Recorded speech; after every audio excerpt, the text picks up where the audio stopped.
Please stand for the pledge.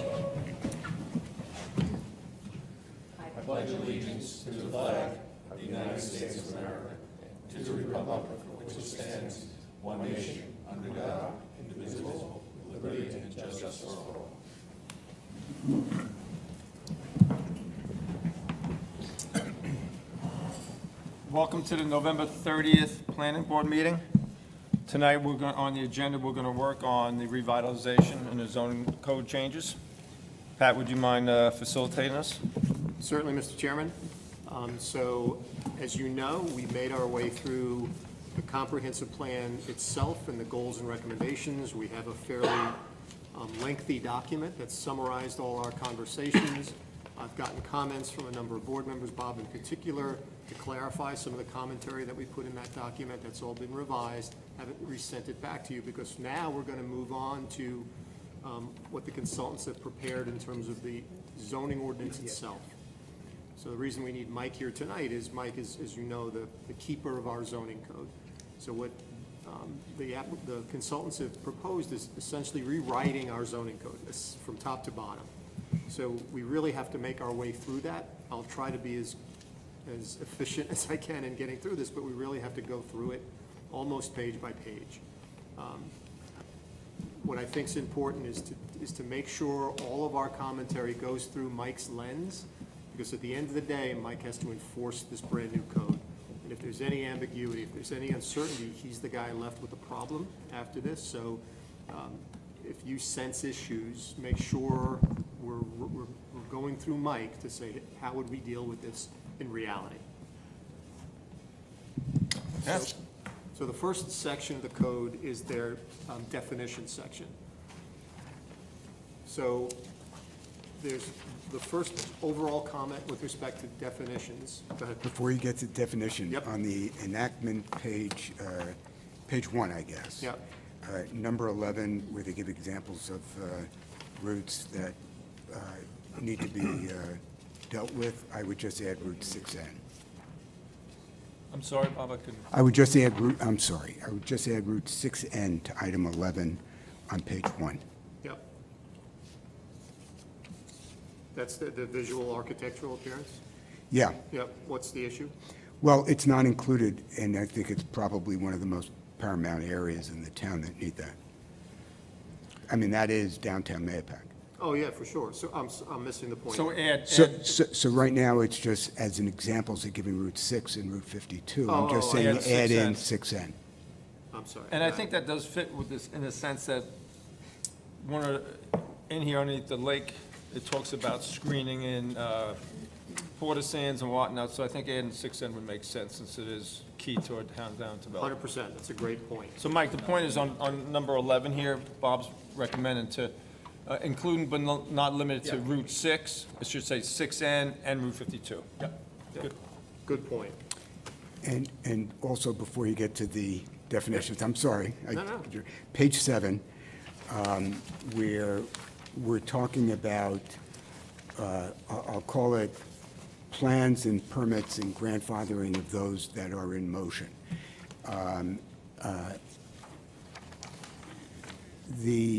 I thought we had a comment about this during the public meetings. Where are you, Bob? Page 7. Yep. So for example, B, C, and D. B, C, and D, okay. I thought somebody wrote in a letter about what's going on at Route 6 and Nicole Way, and then also Miller Road and Zipton Farm, or maybe it was in one of the emails that I saw. I think the issue is that although if you're pre-existing and non-conforming, it impairs the use later on when you try and do other things to your property. Yeah, And- so this is the preamble section to the code where they're speaking generally. There's a whole section about nonconformities further on in the code. Which I saw, yeah. Which is what would, I think, govern Mike. These are just sort of generalized comments, so they should correlate and they should correspond. Well, And I- but these are for plans that are in motion, as opposed to a pre-existing Something that's property. pre-existing. Yeah. Yep. This is actually for somebody who started the process. Right, in They're motion. in front of our board. Yeah. We changed the laws halfway through their process. They don't have to necessarily go back if they're at the phase that this specifies. So preliminary approval has been granted by the planning board, or final approval has been granted. There's a bunch of different criteria that tells you that you are grandfathered and you don't have to go into the new code or use the new code. But if it favors you, you can do that, obviously. So if it doesn't favor you, you don't have to go back, but then you're a pre-existing non-conforming use. No, then you are legal non-conforming. There's a Legal difference. non-conforming. Pre-existing non-conforming. Got it. Is specific to a date You're which we legal because use you've as got an approval. 1955. Okay, sorry, okay. No, you're good. I- It's, yeah, yeah. that's a great question, because if Yeah. you don't know the difference. We discussed this on Monday about a project when we met here, a couple of us, right?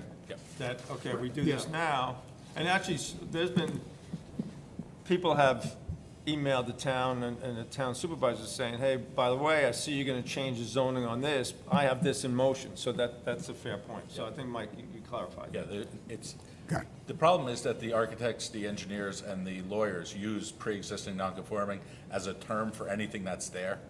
And if you see my memos, I'm always saying, please take that off. It is not pre-existing non-conforming, it's legal non-conforming. There's a big difference. So just so you understand, there is, it's technical, but it matters. Okay. It's where you go in the book based on that. Got it. What was the date you said? 55 is when we started, we had our first building inspector in town.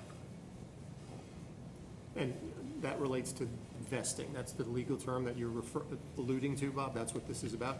What I think is going to happen, though, generally, we are enhancing development opportunities with the revision to the code.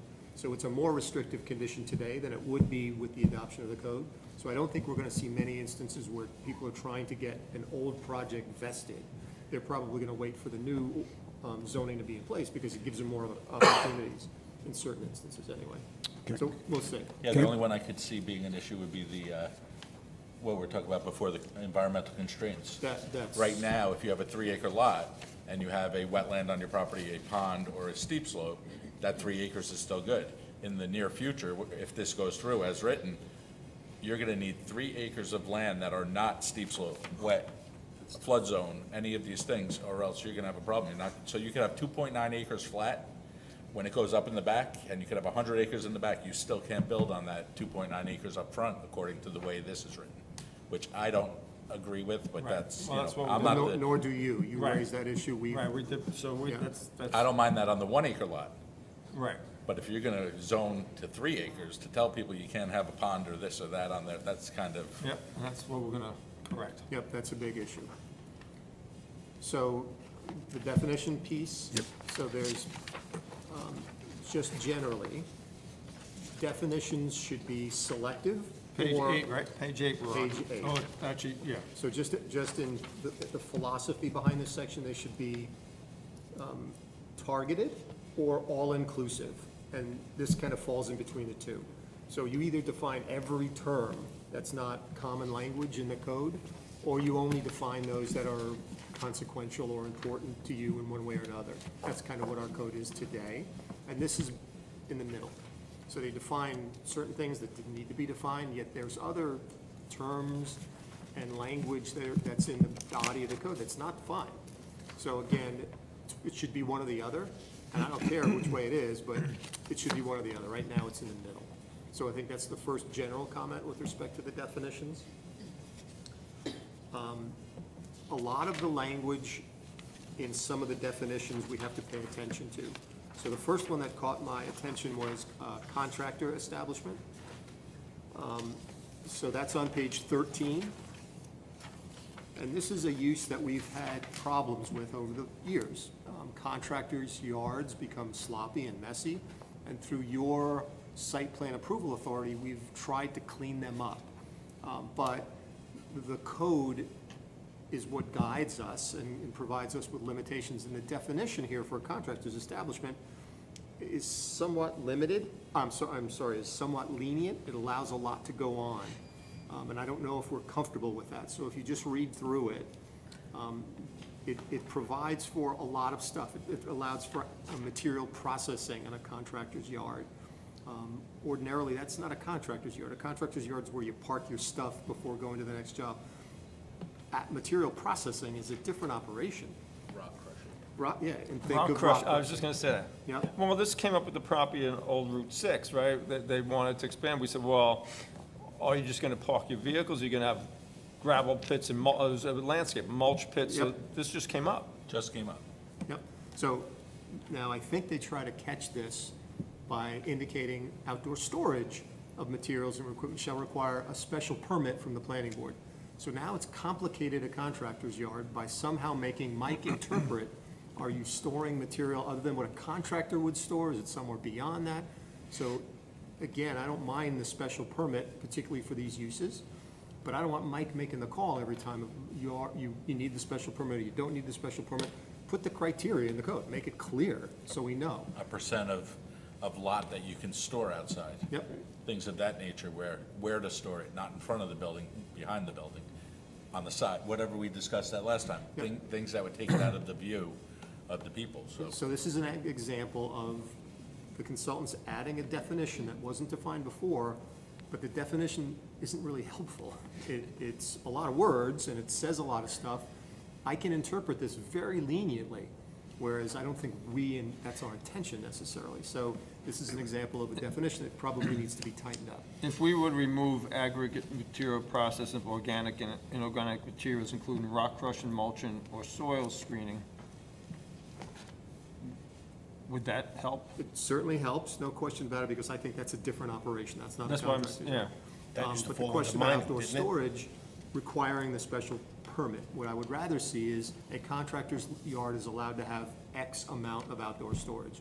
It's a percentage, it's something, I don't know how we would define that, but that's an easily interpretive provision. Mike can measure it on a plan and say you meet it or you don't, and establish a threshold that we're comfortable with. And the screening. Like a percentage of what we want screened, Exactly right, Kim. So- percentage of.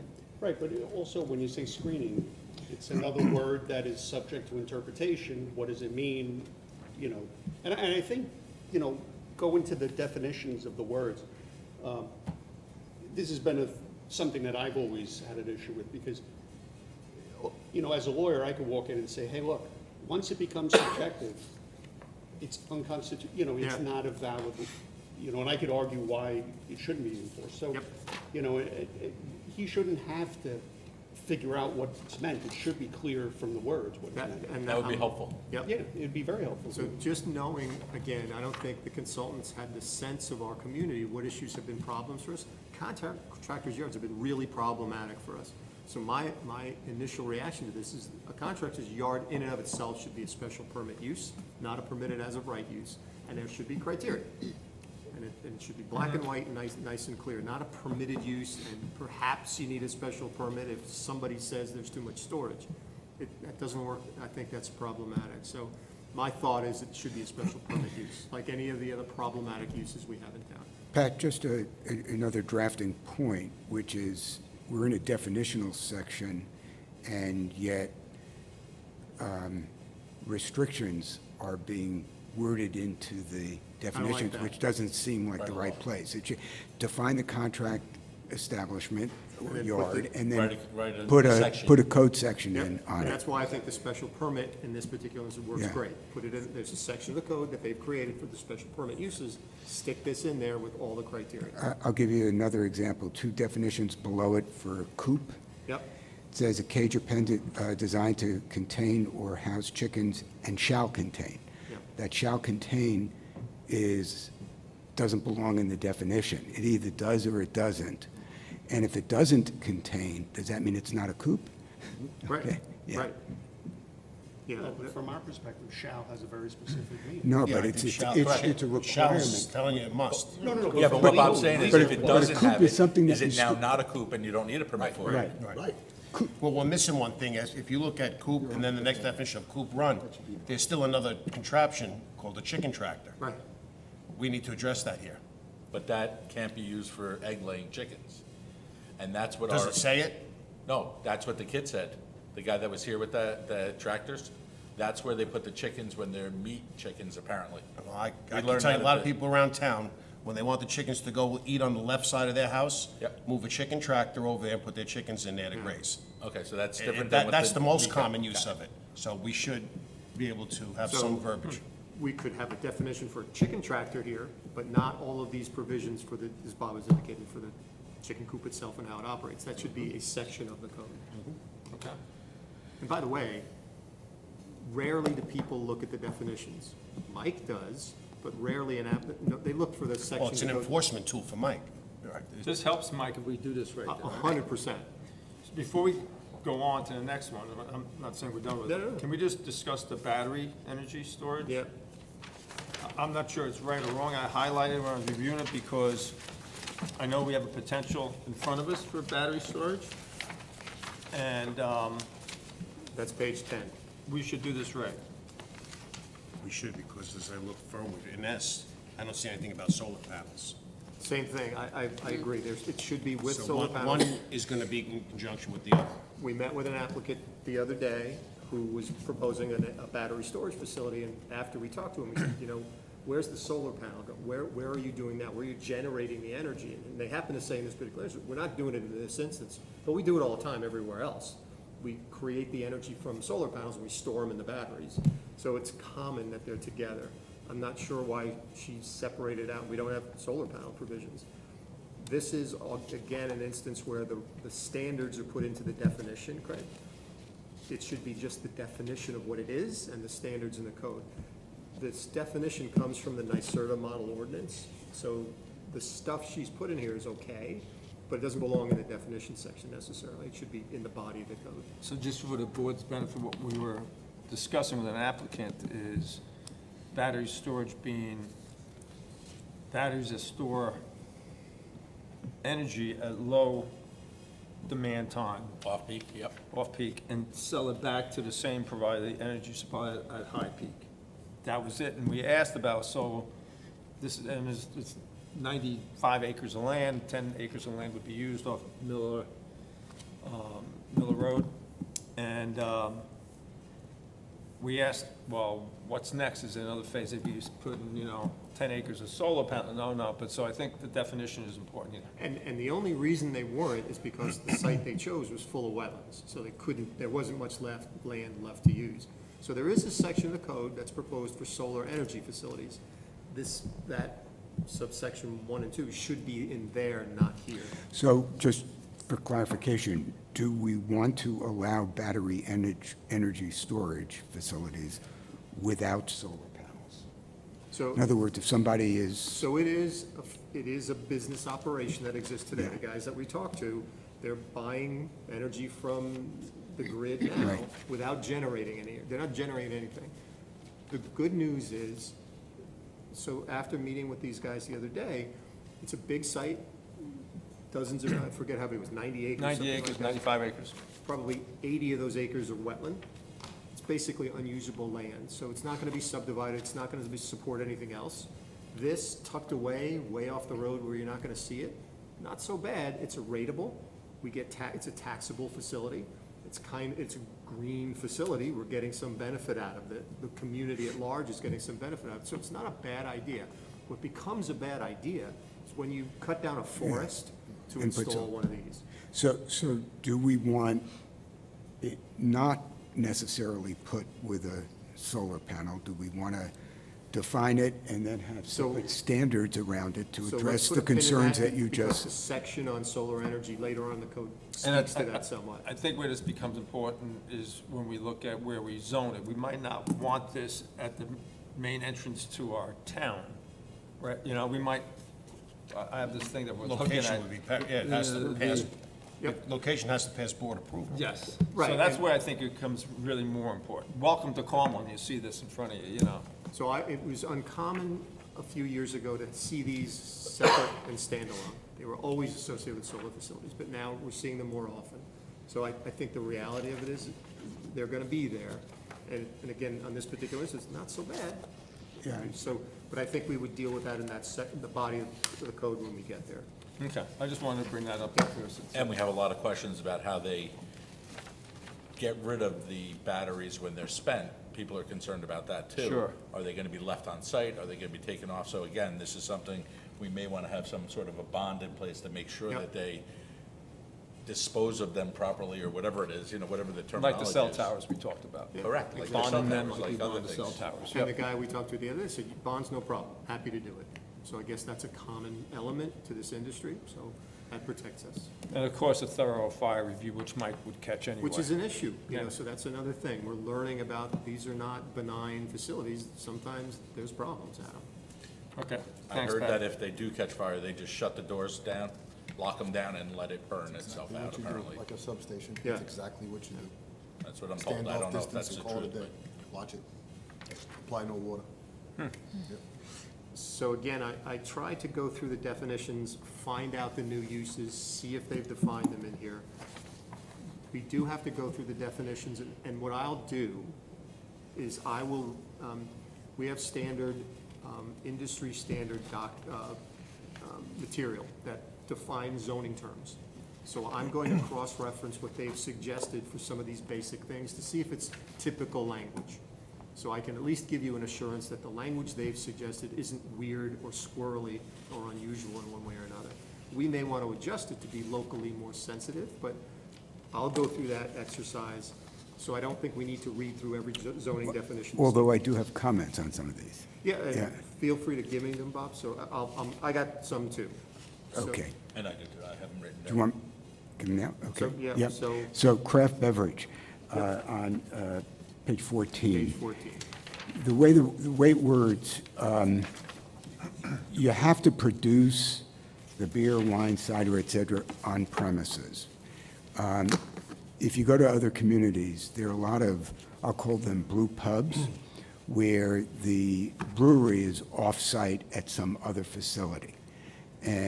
But they are great establishments, they serve, they specialize in beer in some form of, nice, low-key food to go with Yeah, it. yeah. I would prefer that we delete the language about producing it on premises.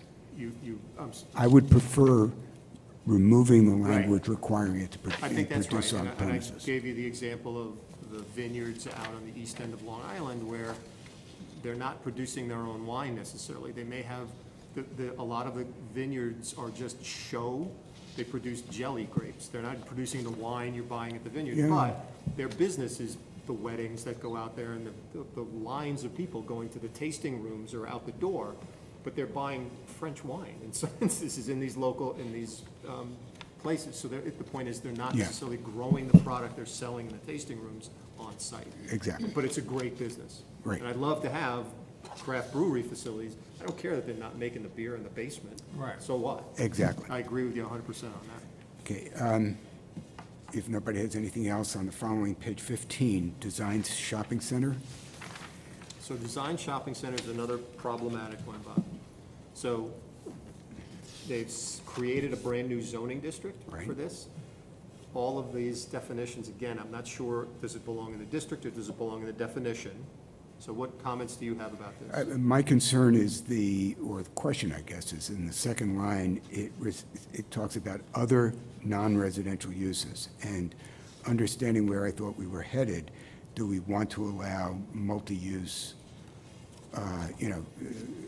apartments upstairs? Yep. Yeah, so I would take that So out. that's where this trend is going. So you need to make that decision. That's a decision for you to tell the town board where you feel it. So what will happen, and you've seen this elsewhere, is these shopping centers that are now becoming vacant dinosaurs, they're being repurposed, and the benefit that they're finding from this real estate, which they're big, it's a lot of territory. They're proposing residential use, adding into it, and by virtue of creating 150 residential uses, now a Walgreens shows back up, now a Starbucks shows back up, so the commercial space gets re-tenanted because people are living on these sites. The initial reaction to this in these suburban areas was, nobody's gonna do that, that's crazy, why would I live in a shopping center? The proof's in the pudding, people are doing it all over the place. These things are being repurposed all over the country, in fact, and it's a real life situation. If the residential use isn't there, the shopping centers aren't gonna make it. So this design shopping center concept is built upon that multiple use, Bob. So if you object to it, speak your piece now. I object to it. I speak of my piece. So again, remember, Okay. we're gonna send a report to the Yep. town board. There can be a dissenting opinion associated with the report. We don't have to have consensus. We can have Well, differing we- opinions about certain recommendations. This says non-residential, though, this doesn't allow residential. So So if the you want design the shopping center residential, does though, so. But isn't a design shopping center by definition residential? Isn't that what the intent of a design No, shopping so center? the original design shopping center Oh, was your yeah. typical No, supermarket anchor tenant. I'm going to today's, when we look at the definition today for design, like you said, it popped. eating, drinking, entertainment, medical office, and a few others. So if we want to reestablish these shopping centers, we probably need to think about Or residential. create new ones, you know. Or there might be empty lots of land, so. I don't So know. wouldn't we want the flexibility to? I think we want the Yeah. I think we want the flexibility. Right, like if Kmart, That was when the whole Kmart dis- went out, that was residential, so. That was the whole There's not. discussion Right, about that's what two you and a said. half. Yeah, no, Yeah. I agree. I think this is something that you have to consider and make provisions for, otherwise, it's, the train's just gonna keep passing us. Yeah. Right in Somers Commons, there Commons. was talk of doing residential where Yeah, there Home was. Goods was. Twice, yep. Now I believe it's Tractor Supply's coming in. Yeah. Another giant retailer coming in our back door, and we get no benefit. That's exactly right. I think it's good to have residential, because I think that's I gonna be agree. the. We have to be a little I more agree. flexible if we want growth. I And if agree. you look at where Kmart, was it Kmart, the old Calado's Kmart, where that is, you know, there's a pizzeria, there's a liquor store, there's a grocery store, there's restaurants, that'd be ideal for people to live in. And no way to walk there. Right. Okay. Before we move off of page 15, just take a look at dry cleaning establishment. A commercial use for pickup and delivery only? But what about the actual cleaning of the clothes? So that's what this is saying, you can't do that? Oh, you can't? Cannot. So I don't know if that's something we want to encourage. So dry cleaning establishments typically only have to be separated from residential use because of their perk, the chemical they use. Right. But absent that, it's a viable business. So this is a restrictive provision. We're restricting a business by imposing this restriction. Have we ever I done would that prefer to before? have that dry cleaning drop-off labeled that way, and then a dry cleaning, Which, yeah, in a commercial only Correct. zone. Because I think we have both in we town do, now. I we think definitely have both, but if you call it a drop-off, then that means you drop off and pick up there, but they're not doing the work there. Right. But then you have the, I don't know what they call Yeah, the cleaning plant. the plant. There you go. So you're saying there should be two definitions in definitions. here? In my opinion, I I think think that's a dry great cleaning idea. establishment should not be, it should be dry cleaning drop-off Okay. establishment, so that means you drop off and pick up your clothes there. And then the second one for a plant, that would explain that that's where they do the actual dry cleaning. Yep, and that can't be in a mixed-use building. Okay. That's a great idea. Because, Okay. for instance, right over on Old Route 6, you have a dry cleaner that I use. So, using this, what happens to that guy? They're gone. Does the work there? Yeah, and by the way, if we're gonna repurpose the hamlets, like bringing people to live in there, you're not getting shoe stores down below, you're not getting bookstores down below. You'll get supportive, service uses like dry cleaners. Those will be the businesses cleaners, that'll nail accommodate the salons. first floor. Gyms, So gyms, we're restrict, it's unnecessarily restrictive, so I think Mike's answer is the right one. My next comment's on page 17. Anybody got anything before? So electric vehicle charging station. Yeah. The comment pertains later when we talk about EV charging stations, but it comes up in the definition as well. The way this is worded, it presumes that an EV charging station is commercial.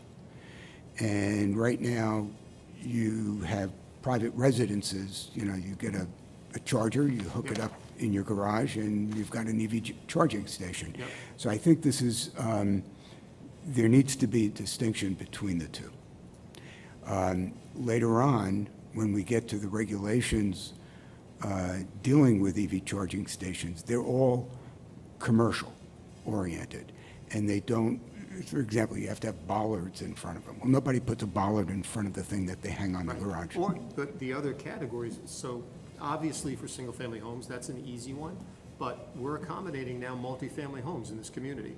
So an apartment building, typically, you're seeing it now where the applicants are saying, I need an EV charging station to get tenants in my building, so 3 of my parking spaces are gonna have EV parking stations.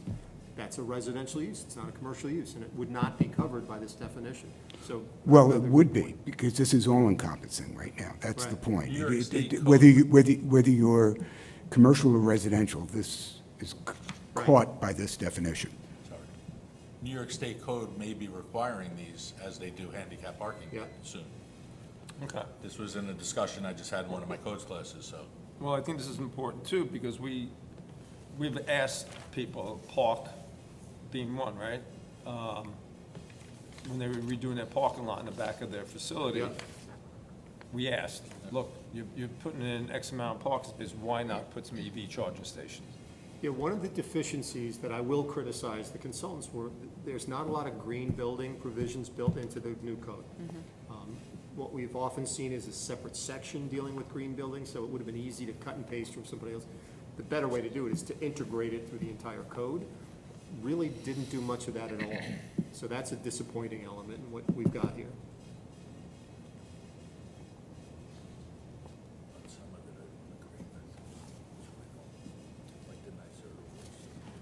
Yeah, right. Mike is pointing out some of the, that there is, all of the green building things go a little bit far. So there's a middle of the road that I think is appropriate. But we need to talk about it, and now's the time to do it. And allowing them more than mandating them, I think, is important too. You know, if somebody doesn't want to have a charging station, should they have to? If it's not mandated by law, should we write a law? Next one is a technical issue that deals with the definition of a family on page 17. Right, so this is a Mike issue, and the code as it's written now allows up to 3 essentially roommates to live together as a family. Where are you? Page 17. 17A. 17. Oh, So it basically says 3 roommates can live together, that's considered a family by virtue of our code. Mike, is there a code provision that establishes that number? Is 3 a state building code issue? No. Right now, our code says up to 5 unrelated adults living as a single housekeeping unit. Okay, so if there's 5 people living in a house, 1 kitchen, so it's not a 2-family house, a 3-family house, 1 kitchen, that is a 1-family dwelling. Now, my question is this: if you have 4 people living there, and their kids come visit, and who knows? I mean, you could have. When do you stop? You know, at what point is it enforceable? It's a very difficult one to enforce. So I think she's trying to get there, but the number 3 was concerning to me, because I thought we had a larger number today. So 1 basically is saying we're going from 5 roommates to 3 roommates. I don't know if that's a bad thing necessarily. Number 4 is where she starts talking, or they start talking about, Did you read C? yep, There shall be 4 or more persons living in a single dwelling unit who are not related by blood, marriage, or legal adoption are not the functional equivalent of a traditional family. yeah, and that's basically saying. 3. Right. So 1 is 3 people individually paying rent. 4 is a bunch of people living together, 1 rent check, basically coming out of that. That's the distinction they're trying to make here. So all I'm saying is these numbers need to be looked at. I'm kind of confused with why we're trying to define families. Is this for Because we have. 1-family home, 2-family home? What do we? Boarding houses, So who occupies a residence is a family. That's how it's essentially regulated. So what is a family is a fundamental element to what we allow in a single-family home, for So example. does it come up that if I brought in renters into my house, that my neighbors could say, hey, they're renting, is that the Yeah, application? you're now a boarding house, you're not a single-family home anymore, if you have Okay, more than. that's what I was looking for, I was trying to get the Yeah. correlation. Yeah. Can I ask a question? In that section D, on page 18, Yep. doesn't that kind of cover everything so that we don't have to get this granular?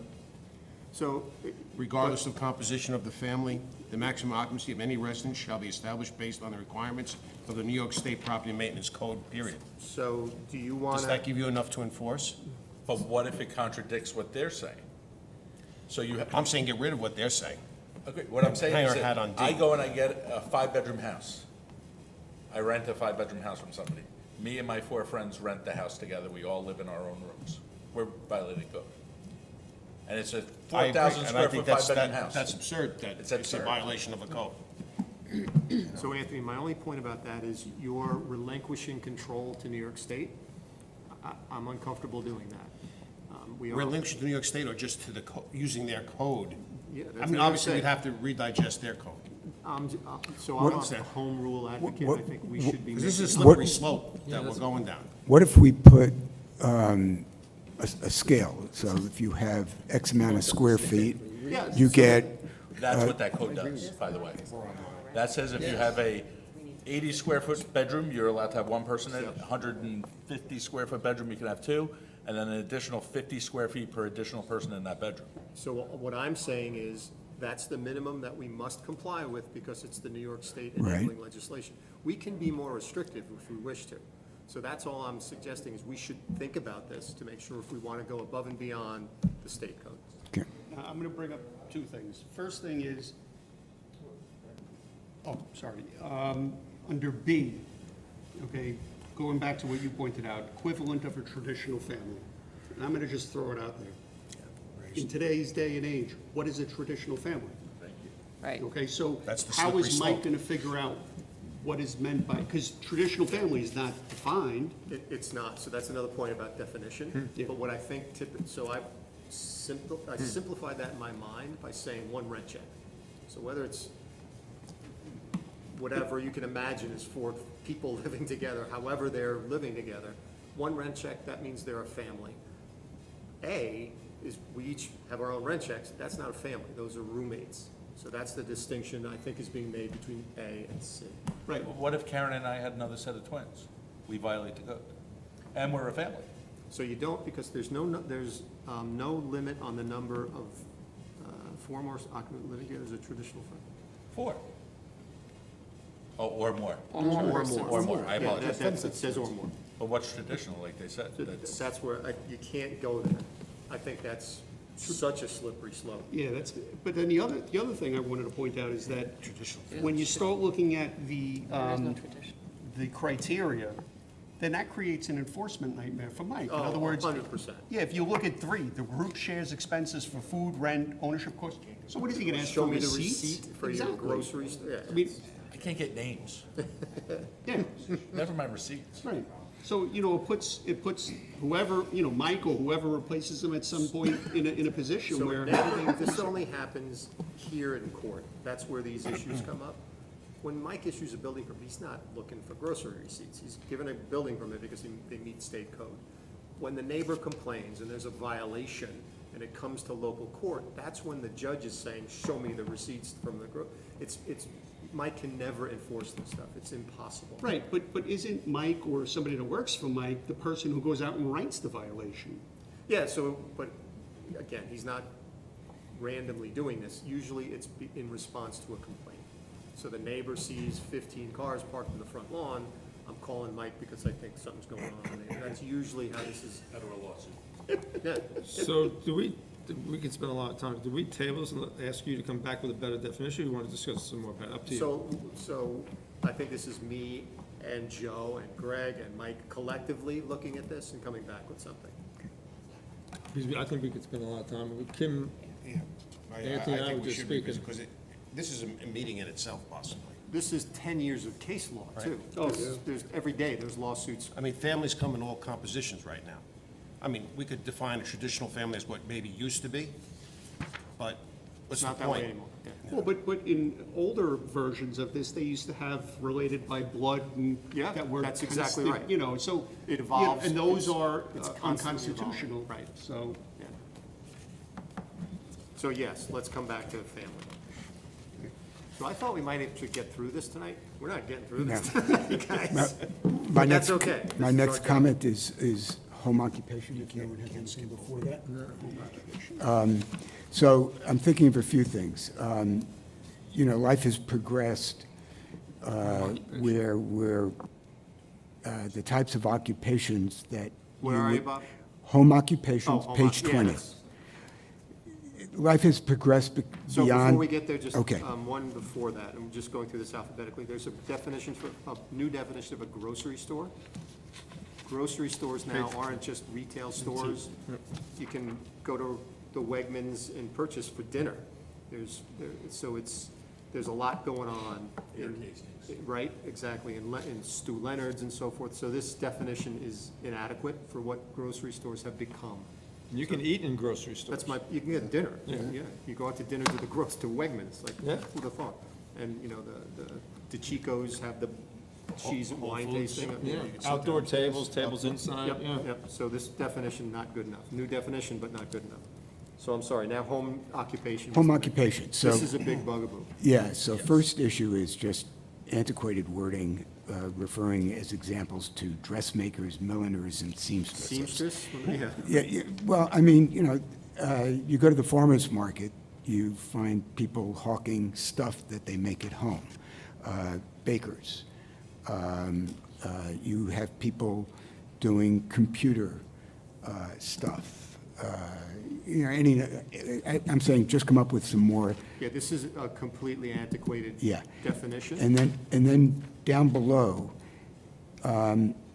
the exclusion in the very last two lines, which does not involve customer visitation, deliveries or material storage. Deliveries or material, those are two very vague terms. What constitutes deliveries? If I get a UPS Yeah, package? FedEx coming to your house Yeah. twice a day. And material storage. What if I'm, Yeah. it could be anything. So I think we need more precision here. So I think it's easy to update the antiquated code. The thing that's complicated is these days, when you're working from home, where does that cross the line from being a home occupation or you're working at your normal occupation at your home? And how do you make that distinction? I think it's what the neighbors see from the outside Yeah. looking. If they see, big trucks rolling up and cartons being dropped Which off. has always been the difference. But Yeah. the work from home thing is something we have to consider in the home occupation definition. But we want to encourage it, I think. So, a guy that does computer coding, used to work in Manhattan. Right. 7 days a week is at home, working 20 hours a week, plugging away to. And he might get 3 deliveries a week from Amazon. Absolutely right. So he's never going back to the office. He's here, but it's not a home occupation in the sense that it's a dentist, in the traditional sense, Yeah. that the old time So- doctor. Somebody who trades securities, a day trader. Yeah, exactly right. Yeah. That's another very popular one these days. So is it a home occupation, or your occupation is occurring at your home? Well, my point is, Is it the if you're same? not affecting your neighbors, Well, who cares? who cares? Yeah, yeah, and I agree with that. It just doesn't say that right now. And that's so why we I'm have to saying this work, acknowledge that. this needs Yeah. work, yeah. While we're on H's, hospitals. So they've defined what a hospital is, and they've defined the things that are associated with a hospital. What they didn't define, and on page 21, is what hospitals have turned into these days, which is the ambulatory care facilities. So half the surgeries that used to happen in hospitals 10 years ago happen in the strip mall when you go to the local ambulatory care facility. So they didn't define ambulatory care. An ambulatory care facility is very much like a hospital, except it doesn't have overnight guests. But it still has all the stuff that's going on there, the same operations and activities. They also have a lot more employees than a typical doctor's office does, so it's a use that needs to be acknowledged, and it's not a hospital use, it's not a doctor's office, it's something in between. So we need to add that use. Which, by the way, is very popular and is gonna occupy some of those shopping center vacant spaces. So it's a good thing. We should, again, my philosophy from the beginning, we should be inviting businesses into this community. This is one that's happening all over the place. It's not addressed in the code. We should put it in the code to say, hey, you can come to our community and operate one of these facilities. Well, if we're gonna go there, and I think it's a great idea, but then what about taking it one step further? You also have facilities such as physical therapy, because I know above the bank on Old Route 6, you used to have physical therapy Yeah, up there. yeah, yeah. So, I mean, that might be another thing to I consider. as think well. there's a definition that touches on that, and I can't remember right now, Ray, but Professional office. I think it's professional Professional office. that They are speaks to that. licensed by the state of New York. Yep. Okay.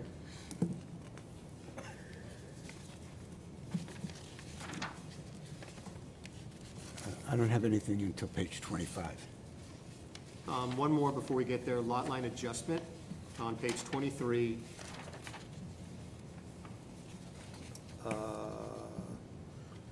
Oh, just a clarification on that, just to say where a new lot is not created. So they don't really say that, they're just talking about moving a line.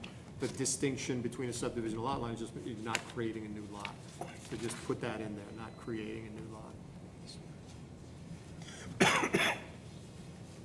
25, Bob, you had something? Yeah, on the definition of office subsection 1, I'm questioning, I'm not understanding the last sentence. Nothing herein is intended to allow uses where the office space is clearly incidental and an accessory to a principal use.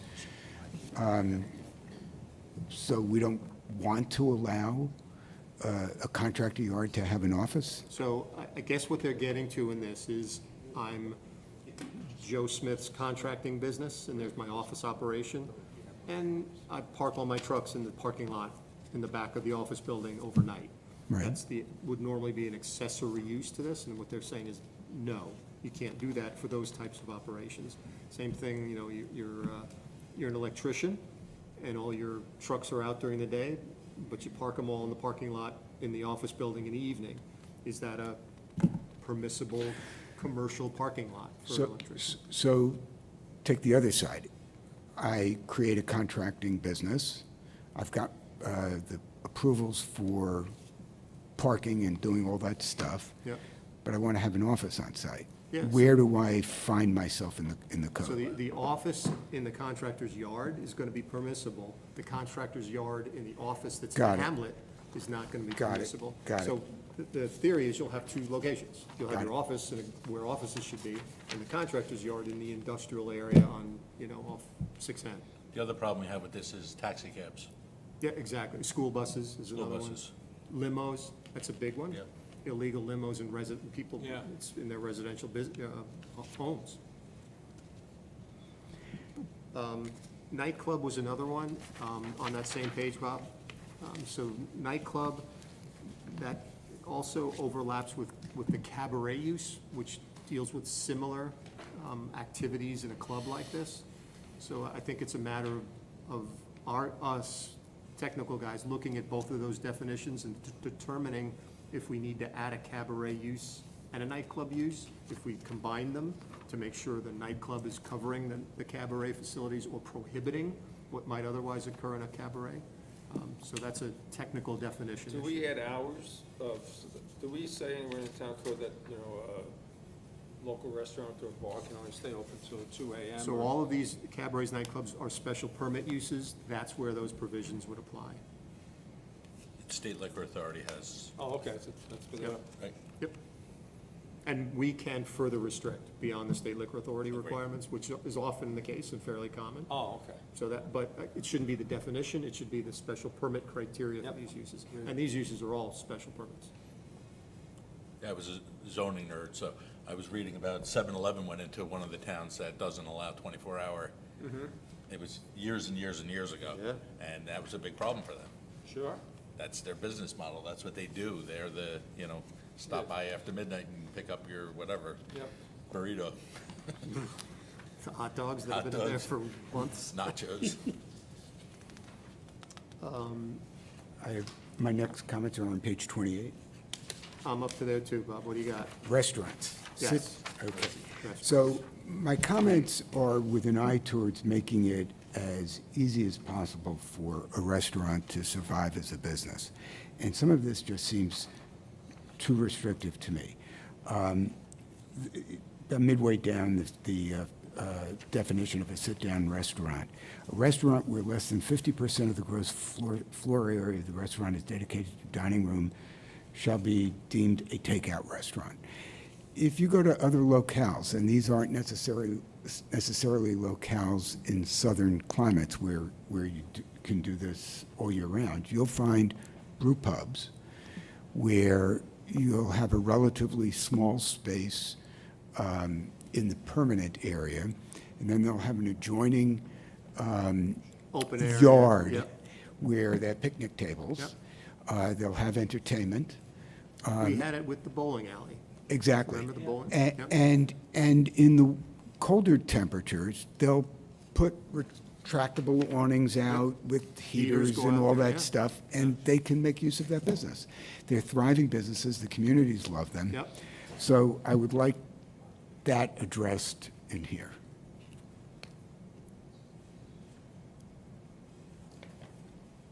And then on the, But that would still be eaten on premises though, correct? yeah, I guess so, yeah.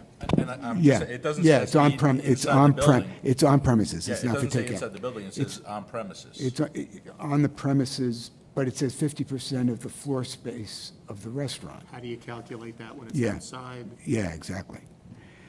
And then on the takeout definition, one of the things we don't have in town, but other towns do, is through-the-window takeout. Yep. Somebody will open up a joint where they sell hot dogs Right and onto the chili street. right through the window, Yep. and you buy it and go walk off. I'd like the ability of that to be in here. I think you would like that, but you would like to be able to be picky about where you allow it. That may be, but Sorry, and I don't mean that. Yeah, I'm not- We have somebody that was in front of our zoning board last month. Did you know about that? Did Joel talk to you about that? No. It's on Route 6. Route 6 is here. There's a parallel parking lot here. So it's a drive-through with parallel parking. And then they wanted to serve food right through the window, which is only 26 feet off of Route 6, maybe 30 feet off of Route 6. Ice cream with kids. Yeah.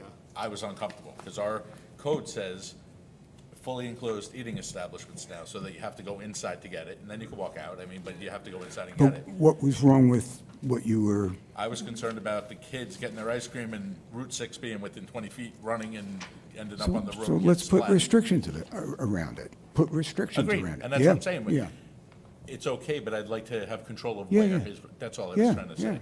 I can think of an ice cream place in a very busy downtown where it's just the window. Yeah. And the queue is into the street on July nights. You know, it's a traffic hazard, it really is. That was a bad location for that, so in another location, terrific. But Correct. that happens to be a bad location, so it's a good point. I think we could deal with that in the provisions. okay.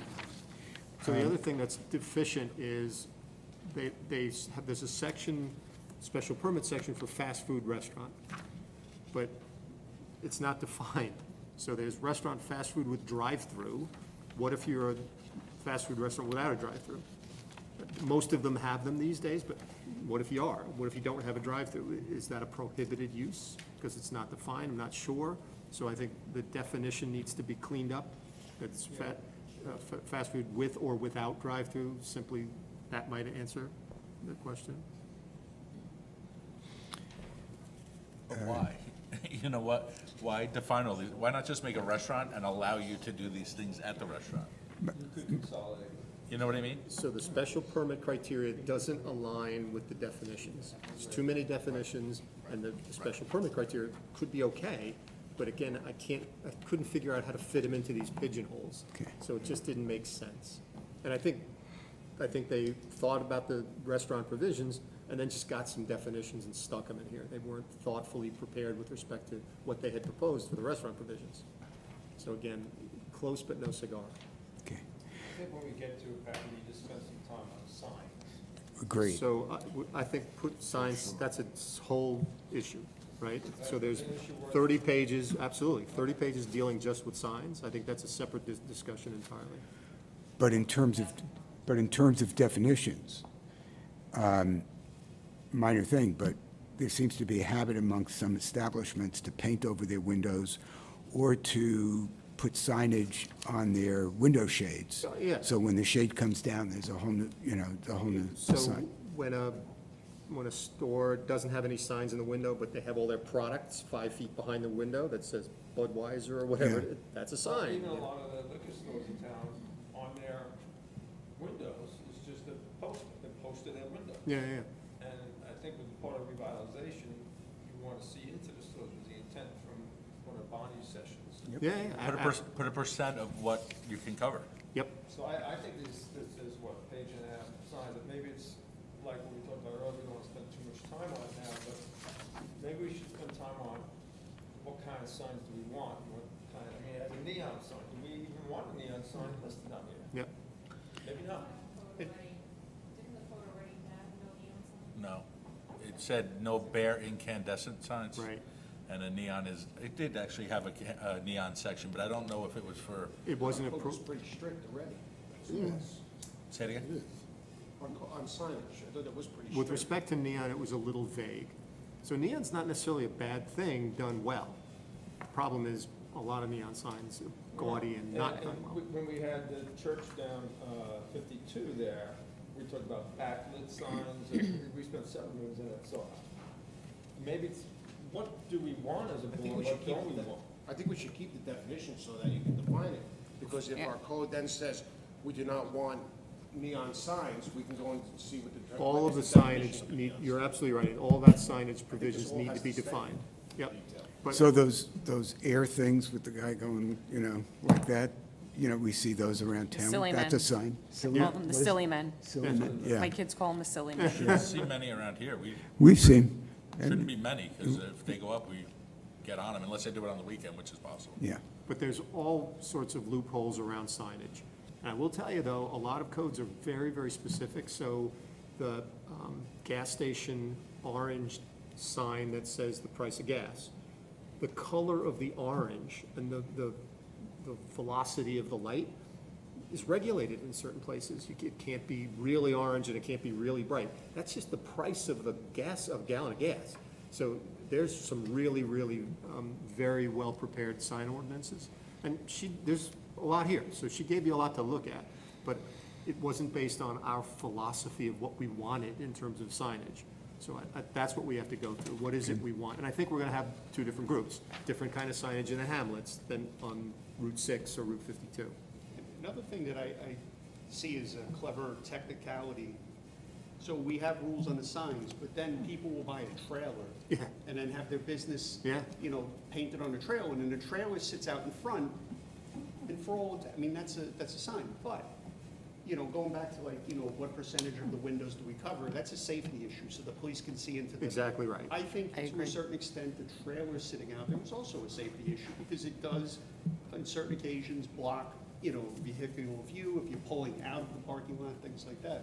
The problem is the interstate commerce law covers vehicles that are, it's difficult, just so you know. I have no doubt. I'm just explaining, that's. I have no doubt. I've had this conversation, I've been here a long I'm time, sure so. you have. The interstate commerce law allows ShopRite trucks. So how do you differentiate between who's allowed and who's not? Right.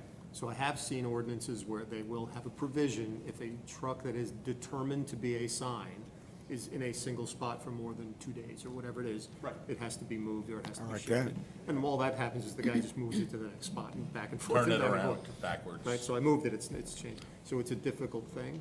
And again, that goes to, if you go past the Best Buy, there's 5 Geek Squad trucks in the front of the Best Buy. Is it an advertisement? Is it a commercial use? And that, it gets pretty, there's a rabbit hole here, there's no doubt I about mean, it. the car washes do that. Absolutely. Exactly right, Car washes do that. yeah, yeah. So signage is, it's a whole, They wrap the trucks and yeah. Pat, should we have a definition of lawn sign? So that's the other thing that gets politically controversial, because around election time, Well, people election want their lawn times. signs. I mean, I'm not saying I'm not against them, but, if we have it in our code that they can go up 7 days prior, So must be that's- removed, but if we don't have a definition of it, how do? But how I do we can't enforce it? tell you, as a homeowner, not to put a sign on your property. Right. Understood, but we see them all over the place on public property. I understand, I don't even want to say this So- with the cameras going, but I really can't tell you on 13 days before, when you're only allowed 12 before, to take down a sign on your property. That's freedom of speech, so that's a difficult one. It gets really tricky, we support Ukraine signs, or whatever it might be, we're getting into political free speech issues, it's really tricky. Some communities, by the way, have banned all of it, and that's a really easy thing to do, but that's not gonna be satisfactory to the politicians every November when they want their vote for me signs on every on every front wall. Mayapack, we're a big supporter of the schools. We put graduation lawn signs out for the kids. Great point, yep. I know I do it for my children, mean- graduation, It's a girl, Yeah, happy I'm not against birthday. it, I'm just saying, we should have a definition of what a lawn sign is. right. Yep, I don't think the I don't issue think they should really be is banned. putting it on your lawn Yeah, or that's putting not- it on your yeah. driveway. I think the issue really comes down to when you're putting them along Route 6 and you have them on, you know, 6 and 6N, So- that's where I think. And that's where we have complete control to regulate. Once you start getting into the free speech, private property issue, really tricky. Right. So. Right to away, Ray's we can point- pull them all. Yeah. To Ray's point, if 6N ideally is gonna have wider sidewalks, nicer lights, and nicer downtown, we should have something that says. Indirect lit signs, Indirect. signs. goosenecks with the, Yeah. You can only cover back then. 10% of your windows, or you can't cover your, whatever it is, because whether it's a safety issue, a fire safety issue, whether it, you're supposed to be able to see into Or the building. ambiance, simple So where ambiance. do we spell that out in here? So both places, so the sign section of the code should address that very specifically, but the design guidelines, which we want to get to tonight, is where we should also be dealing with that. So, not to keep dumping this on you, Pat, so do we table signs until you come back and look at something? It's too deep a dive, so put a pin in it, let's come back to it. For signs? Yeah, So can I just throw out something, of course. just to remember, because we now have vape shops going in. We have some of those shops that you don't necessarily want to see what's going on in Yeah. there, or at least for children's sake. So that's something we need to consider too. Yep, it's a very good point. We opted out, but, you know, cannabis shops, that's a You know, it's community a, character issue. Yeah. Let me just, I totally hear you. Is it better for the kids, wrong phrase, but is it safer for us to be able to see in than have people hide behind? Do you know what I mean? Yes, Right. the kid can see in it, it's, but you know, that at least limits to what they're doing half in of there. one, sixth of You another. know, massage parlor, this is a good, massage parlor open to the outside, it's probably safer than massage parlor without it open to the outside, if you know what I mean. Yeah, I can think of an ordinance that was dealing with convenience stores, and it had a percentage that you had to be able to see in, and the police department had to review it and approve it, Yeah. so that the way you're seeing in wasn't blocked Make by it it. public safety. Exactly right. And I that's think what, our signs need a lot of work in town. Yeah. And- They really if we- do, and that's If we a- really want to get to walking around the town, the Hamlet Carmel, downtown Mayapack, Red Mills, the whole area, like Secor, we need a lot of work on this. and not that it's easy to do, but think of places that have done it well. Think of Nantucket or Martha's Vineyards. The signs are wonderful. Yeah. They're terrific. Nothing about them is distracting. But you can see in all those storefronts, you can see little boutique shops. Sure can. Kind of shops in what Kim's sure talking can. about. Yeah. But, again, the bodega that's there may not want you to see into it. That's why they've gotten But the cases of Maybe it's whatever in safer, the window. maybe it's safer for all if you can't see into it for a lot of it. Yeah, it definitely is. If you look at any neighborhood where people walk and dine, and all the shops are wide open to Yep. inside. Yeah. Right, because they want the public to see what they're Yeah, displaying. this fixes No itself. matter, multiple states, multiple towns, it's all the same. Anthony, this fixes itself. As soon as the hamlets became places where we want to be, there's no longer a parking issue because you're willing to walk. The windows are wide open because the merchants want you to see in there. We're not there yet, so that's the problem. We got to put these rules in place to get us there, and then once we're there, it takes care of itself. My next is on page 32, Yep, watercraft. yeah. So if you've been watching the videos or hearing the things, I recommend that the definition of watercraft be pared down just to include motor-powered craft. So right now, if you go to the provisions in the code, I know, you're allowed 2. I know. What if I have 3 kayaks? That's the point. Yeah. So 100% with you. Yep. So if it's air or human-powered, it should not be included in this definition. This is this paragraph caused hours, Yeah. weeks, days of public hearings because of this. Yep. People are coming out, people still are coming. If you watch any of the town board meetings, and I've come to some just to get information for these meetings, people saying, what do you mean? I just spent $1 million on my house, I have a boat and 2 jet skis and a couple of kayaks. Yeah. I can't do this? This one draft somehow has gotten out, Yeah. and it's caused us, it caused the town board, not us. So this has to be worded properly. No doubt about it, but you've heard the other side of it, which is but it's really noisy on Sunday on the 4th of July, and I think it's too noisy. But the human-powered kayaks and canoes, They don't paddleboards are not causing that. Right. So this, Sailboats either. this is all, this section, the special permit section, we'll get to that. That's where all this is addressed. So this definition isn't right, but we'll talk about it when we get to that other section.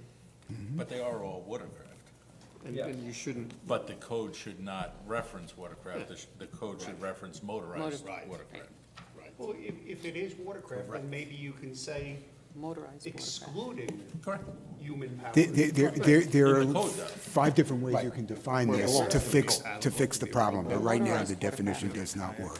I'm sorry. no, no, Jump in there. Word, flat board. It's hard for me to keep my- that's why you're here. So that was my first cut of the definition section. So again, I'm gonna go and vet all of the other ones that we didn't talk about to make sure the language is sort of up to date and accurate. Can I ask a question? Is there a better way to do setbacks than yards? Like, Like, should it just be setback? Because it gets confusing, are you talking about definition yes, for the yards? yards. Because if you go and you look at the setback to a house, and you have a house that's 20 feet from the front property line, and you want to put a second floor on top of it, you're already in that yard, The second story is always an issue. okay? You're already in that setback, so your yard is only that space between the front of the house and the front property line. So, is there a better way to word it? I don't think so. Okay, so it's not, it wouldn't be better if we just said front setback without the yard? Yeah, I don't think so. Again, because when you get to the table of dimensional requirements, it refers to front setback, front yard, side yard. Front rear yard, setback. yeah, but I'm just, Yeah, so when you're on the corner, or you have a front and back both facing a road, they're both fronts. yep, and that, by the way, isn't well-defined either. When you have multiple front yards or on your corner lots. While we're on this topic, I just had a question for both, either of you guys. Yep, When they say right-of-way line, what does that exactly mean? property line, your property line. Adjacent to the right-of-way. Yep, So the right-of-way line is the space, that line between the right-of-way, which is where the road, well, not, the road and the telephone poles and the grass, that's not on your property. That line is the right-of-way line. we often get, Ray, at pre-application meetings when a guy comes in and say, I'm meeting the front yard setback, I'm 50 feet off the road. And we have to say, it's not measured from the road, it's measured from the right-of-way line, which is your property line. Okay. So Always there's- property lines. There's 20 feet to the road that's not on his property. So he just now is non-compliant because he didn't know. If they have to widen the road, they can widen on that right-of-way to that property line freely. Right. So- Also so- eminent domain and take the damn property. No, but I'm saying, but they can go easily without eminent domain to that property Yeah, line. yeah, yeah. So that could change your setback if you don't do it to the property line. Right. So it's typically a 50-foot right-of-way within which a 30-foot wide road is built or something like that. Okay, all right. So Pat, on the definitions, I might have missed something, but for the biggest issues we had tonight that really require most of the time, I'm happy to help, is battery storage, definition of family, home occupation, signs, and then we need to just close on the watercraft since it's such a Yeah. big. And again, watercraft and the first one you mentioned, we'll deal with when we get to the section. Battery storage. But family definition is a big issue that we need to define. That's purely definitions. And the home occupations today, Home and occupation. the signs is Yep, really important. yep. Did we settle on design shopping center? Was So any- design, anything? again, that's this new zone, that's Good point, though. apparently going to allow all of that. So the definition of it should allow those multiple uses. Okay. So then we have some general language about the districts themselves. And the big one that Mike started the evening with is on page 35, which is the net lot area issue. So we've already commented about that we have a problem with that. What code section? I'm sorry, my number is different than So yours. so it's the beginning, 15611. Okay, thank you. So here's an example of why this is gonna be problematic for us. So you're in a 3-acre zone, you're in a 1-acre zone, and you have to deduct all the bad stuff, right? So the first one is a 100-year floodplain as defined by FEMA. So if you go to the FEMA maps, it doesn't say floodplain. There are different floodplains, an E zone, an O zone. So right now, I wouldn't know how to interpret this on my property, because there's 3 different areas that are shaded as floodplains on my property. So they refer to the FEMA regulation, yet FEMA doesn't use the word floodplain. FEMA uses these different zones, AO zone and so forth. So right off the bat, number 1 doesn't work. So that has to be corrected. They have to tell us what they mean. And a floodplain, by the way, there's floodways, floodplains, flood hazard areas. You don't want to put your house in a flood hazard area because it's going to wind up downstream. In a floodplain, may not be the worst thing in the world because you compensate for flood storage, and that may be okay, Build 3 feet above base flood elevation, you're allowed. which is what our code allows right now. So automatically now, FEMA says you could put a house there, but we're saying, no, you gotta deduct it from your yield of your property. Inherently inconsistent and inconsistent with the regulation they're citing. So this is an example where I don't know that this was thought out thoroughly, the consequences of what they're doing here. So the second one talks about wetlands. So it's just, if you look at it, including those regulated by the town, the U.S. Army Corps of Engineers, which is the federal government, and New York State. And then it goes on to say, but excluding the adjacent area and federally regulated wetlands. Well, they just, at the beginning, said, no, U.S. Army Corps of Engineers wetlands are regulated. Those are federal wetlands, so. Contradictory. Again, internally contradictory, doesn't make sense. And remember, if I'm someone that wants to develop something, I'm fighting for every inch. If you're deducting my yield, so unclear provisions of what's deducting is a real problem for us. Especially on a 3-acre lot. Yep. Number 3, again, same thing, lands underwater. So define underwater. Is there a tidal issue associated with certain areas? Does the water fluctuate because of a reservoir that raises or lowers its elevations? How do you define land underwater, and what time is land underwater defined? And then the last one that I had a problem with was number 6, which is land encumbered by easements or other restrictions. So you may have an easement because your neighbor's birdhouse is on your property. Why is that a deduction? All easements, that's what it says, so. Or the gas company has an easement to Right. run a Right. line Or I have a 50 catch years from basin. there. Or maybe never do it, but it could be there. Right, right. Why are you deducting that? You know you can't build on it. It's already encumbered by right? I mean, you're not allowed to build on it, we get that. Yep. But why can't that count towards your lot area? So we've already said we have a problem with this theory. And now, when we see the mechanics of how you would implement the theory, it doesn't even work. Mechanically, it doesn't even work. So this is one where you guys really have to think about the message you need to send to the town board with respect to this. This is an aggressive imposition. And it, as I said when we first talked about this, conceivably a taking when you remove people's property rights from their properties. So it's a regulatory taking, which is theoretically legal to you lawyers, but there's a line somewhere in the middle of that that's pretty darn gray. So again, the message you send with respect to this to the town board needs to be very, very clear. And it can be a strongly worded message, it's your call, but the way it stands today, it's not good. So Mike, do you have a thought on how you would rewrite this to help you do your job? Is Yeah, that- I would say on the 3-acre lots, obviously you can't build in the wetland, we know that. You can't build in the water, we know that. You know what I mean? The health department won't let you put a septic on a slope over 15%. Yep, percent. So we get it.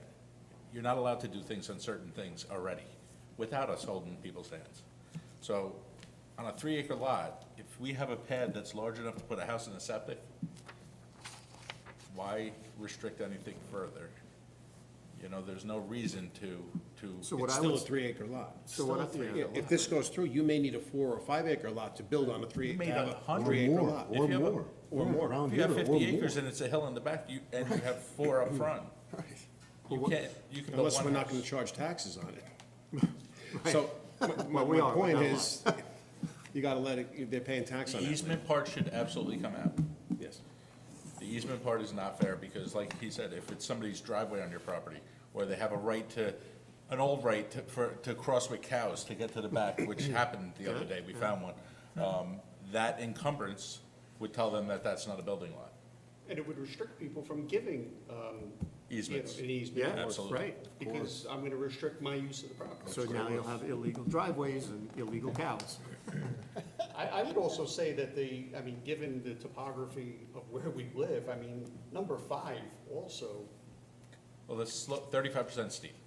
Right, but to the point you are making. Oh, You know, why if erase you it? can put the house and the septic, Correct. and you So have. you've done a good job of mitigating environmental impacts. We deal with seeker on every application, and you don't put a house on a steep slope. There's no question about it. But the opportunity to put that house on a lower slope portion of the property, you should be able to try to do that. Not, you don't get a house. Right now, it says you don't get a house. Not that you can put a house in a better spot. You don't get the house. We already say you can't have a driveway over X%. Right. So that limits you right there. If your board was a weak board, I might be supportive of something like this. You're a strong board. You apply your authority aggressively in this community, and you always have. So if you were a board that just rolled over with every application to do whatever you want to do, which some boards do, yeah, you need a grown-up in the room, which might be the regulations. You're doing the job yourselves in most instances. But for the most part, Mike, on a 3 acre, especially if you can meet the septic and the water. What Mike said before, there's your parameter. Right. Yeah, and you're not putting it in a wetland, you're not putting it on a steep slope. Yeah. But the 1 acre lot, you could have an issue, and that's where I do agree with some of this, because you have to have that acre of, we'll call it Buildable, flat, yeah. high, dry land. Yes. Buildable land. In the big picture, I would agree completely with that, if you look at Yeah. what the plan is. If for they the town. wanted to keep this in there, I wouldn't be terribly upset if everything was 1 acre zoning. Yeah, because you're losing the density of a larger lot anyway by virtue of this. So why not make everything 1 acre? Because you're not gonna be able to do it. You're gonna need to assemble property. You're gonna need 5 acres to get your 1 acre. And remember too, the other thing, all the high and dry flat land's done. Everything that we see is environmentally constrained in one way or another. Most of the property is really environmentally constrained. So we're not getting high and dry, flat level potato field subdivisions anymore. And this almost takes away the cluster subdivision, which was the big push at our last time, which was develop a small area, use the rest of it as open space or That's a whatever. great point. This takes away the whole concept. There's no because benefit. What's the benefit now? That's a great point. You lose it all. I mean, I don't hate this if it's 1 acre zoning. I can't see this with 3 acre, because now you're at 5 acre, potentially 6, 7, 8 acres in certain areas. And remember what we said about the 1 acre zoning to begin with was, it's compromised by the lack of sewer and water to begin with. Correct. So now, Yeah, I'm not- absent that, personally, I'm not- where's your septic system going? With deducts? Next to your neighbor's well. You're done. So, Pat, do you have enough information from Mike on this, or should Mike send you an email with some more We can talk. things he would like that in there? We'll Because I think talk. Mike's got the expertise. And Yeah, we'll we just walk up to we Mike. speak every other week or every week. This is easy to do, but again, your summary language to the town board with respect, like, don't do this under any circumstances, or do it in the following ways. That's gonna be the important message you need to send them. Okay. You know, this has gotten big.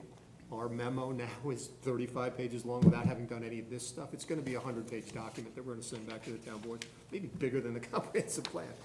But there may be an executive summary, where you're gonna wanna pick out 4 things. These are the big issues that you need to deal with, guys, so that they're not gonna read the 100 pages. No, I think Bonnie you're will, absolutely but, right. yeah. But maybe there's, I'm not sure what the feedback mechanism is yet, but maybe this board meets with the town board. I think that's a great idea, too. Right, I mean, because we all have different thoughts on it. I mean, personally, I'd like to invite them into this meeting. or, Workshop, Yep. You know? have a workshop where Yeah, everybody sits. yeah, and, you know, we take a couple hours and go through it. Because I think we need all of us to do it properly. I think what Mike was saying, somehow we have to find a way to massage that in. We have to have the flexibility, if you have a 3 acre plot, and let's say 2 acres are perfect, but then you have the 35% in the back, the Yep. 3rd acre. Yeah. I mean, it doesn't make sense to not be able to build on that. So there has to be some mechanism to allow that. What happens on the person that has a 3-acre lot or a 120,000 square foot lot and gives their neighbor an easement? Well, You just put yourself in violation of our. I think the easement, that's gotta come out, I think. So the problem with this is, so what you may, I think Ray may have been alluding to, is maybe there's some provision that says, in this instance, it's okay. All of a sudden now, it's becoming arbitrary, and somebody's making a decision with respect to these things. I would rather it not be arbitrary Right. at all. Right. And do what you've been doing. But there shouldn't there be like a calculation that you can do that says, So that's non-arbitrary. that's not arbitrary, but that's what Mike was saying earlier, that, you know, a calculation of this is how much space you need to do X, Y, and Z, Yep. and if you can do that. Yeah, and again, I think it's the difference between the 3-acre zone and the 1-acre zone. Yeah. Oh, definitely, yeah. Pat, on the bottom of that page, required street frontage, Yep. got some questions. So basically, it's saying if you don't have the required frontage, you don't get a building permit. Several questions. What happens if you're a house on, or a property on the interior of an HOA with a private road? You can't get a building permit? No, even a private road, this is saying, even on a private road, you would not be entitled to that building permit because you don't have this 75. But that makes no sense. That makes no sense. But If there's vacant land within an HOA, to build it in the first place, you would have had to have gotten an open development to do that. Right, so that, well, So that that's- would have been, it would have been approved in the case, prior. right, in the case of an open development or subdivision like that, which is governed by an HOA, the open development provision which says you can be off a public street or a private street. I get that. Will allow that, that's I okay. So you get don't that. need the 100.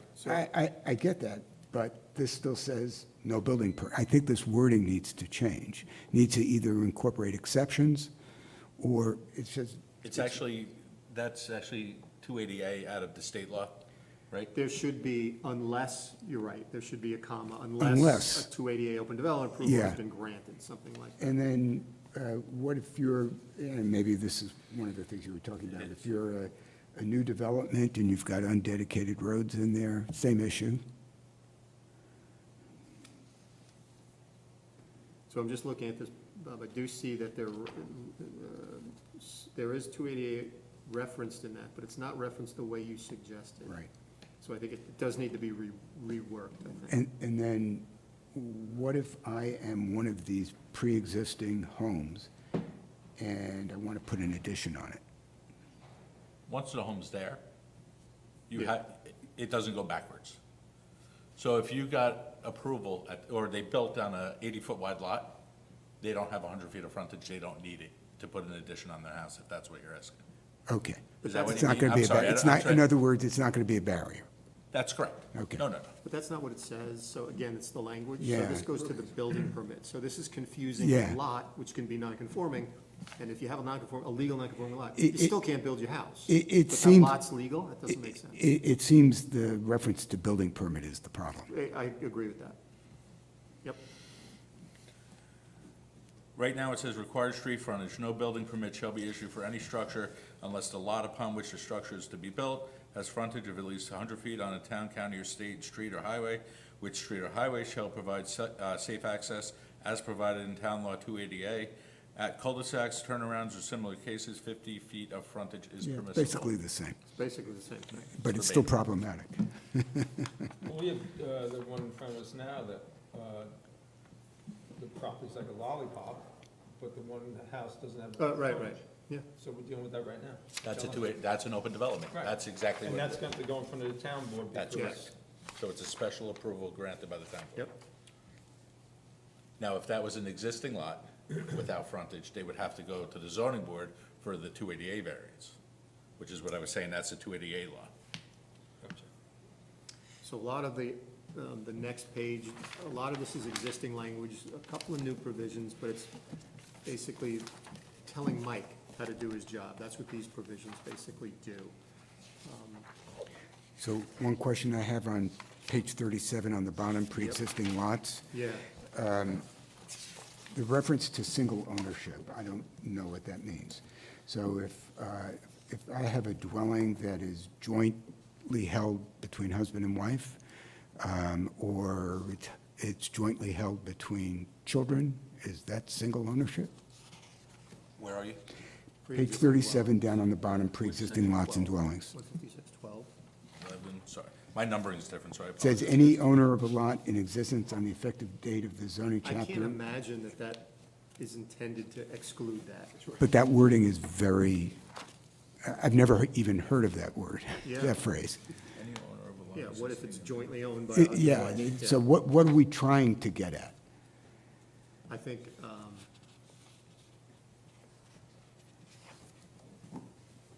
single ownership. What if a limited partnership owns it? Yeah, You know, exactly. all these, I don't know, why does that why matter? does the ownership matter? Why does it matter? Exactly right.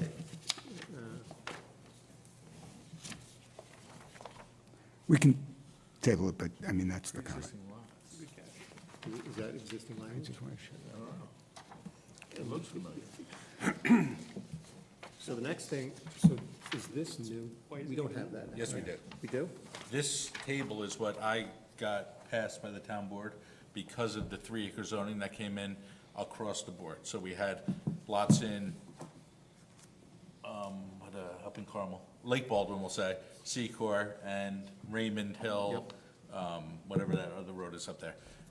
1/4-acre lots, 40 feet wide with 25-foot setbacks. So you go 25 this way, 25 this way, you have negative 15 feet you can build up.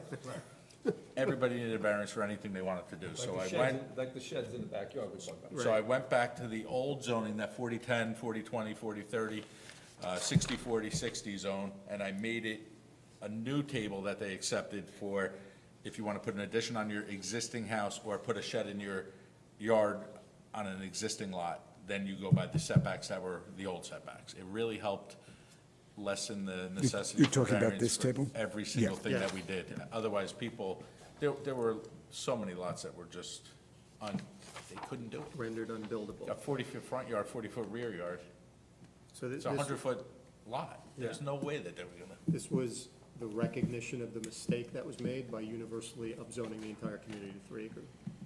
So fortunately, I just wanted to make sure that these numbers were the same numbers that you had developed. Yes. That was based on the 40, Yep. you know, the old zoning, the Good. 82 zone. Okay. My next comments are on ADUs. Yep, so now we're into the supplementary regulations. So this section and the next section is where the meat of these various uses comes about. So the first one is a very controversial topic, which is accessory dwelling units. So it has now, these are new standards, right, like the ADU standards? Sorry, I'm still, 5615. did they pull out section H? I'm sorry, on 15610? Site plan approval is required from the planning board for all uses of land except 1 and 2 family dwellings and their permitted accessory uses. H. Yeah, H is not that at all. That's gone. Well, what are you looking, 15610? I have the version with the crossouts. Oh, I don't know. I know, and mine has, this is the old code with the new code written into it, and there's an H section, which is what I use every single day to get people here. Yeah. Site plan approval is required by the planning board for all uses of land except 1 and 2 family dwellings and their permitted accessory uses, and that's out, so that's what I was just asking, but can't be out. I kinda need that. You definitely need that. But, is this Accessory dwelling different? And the property shall This is all reside- new. Nope, we have it. I just don't know if it's exact thing. Yeah. 2 bedrooms, this is the law. Okay. That's under 10, I can tell you the section if you need it.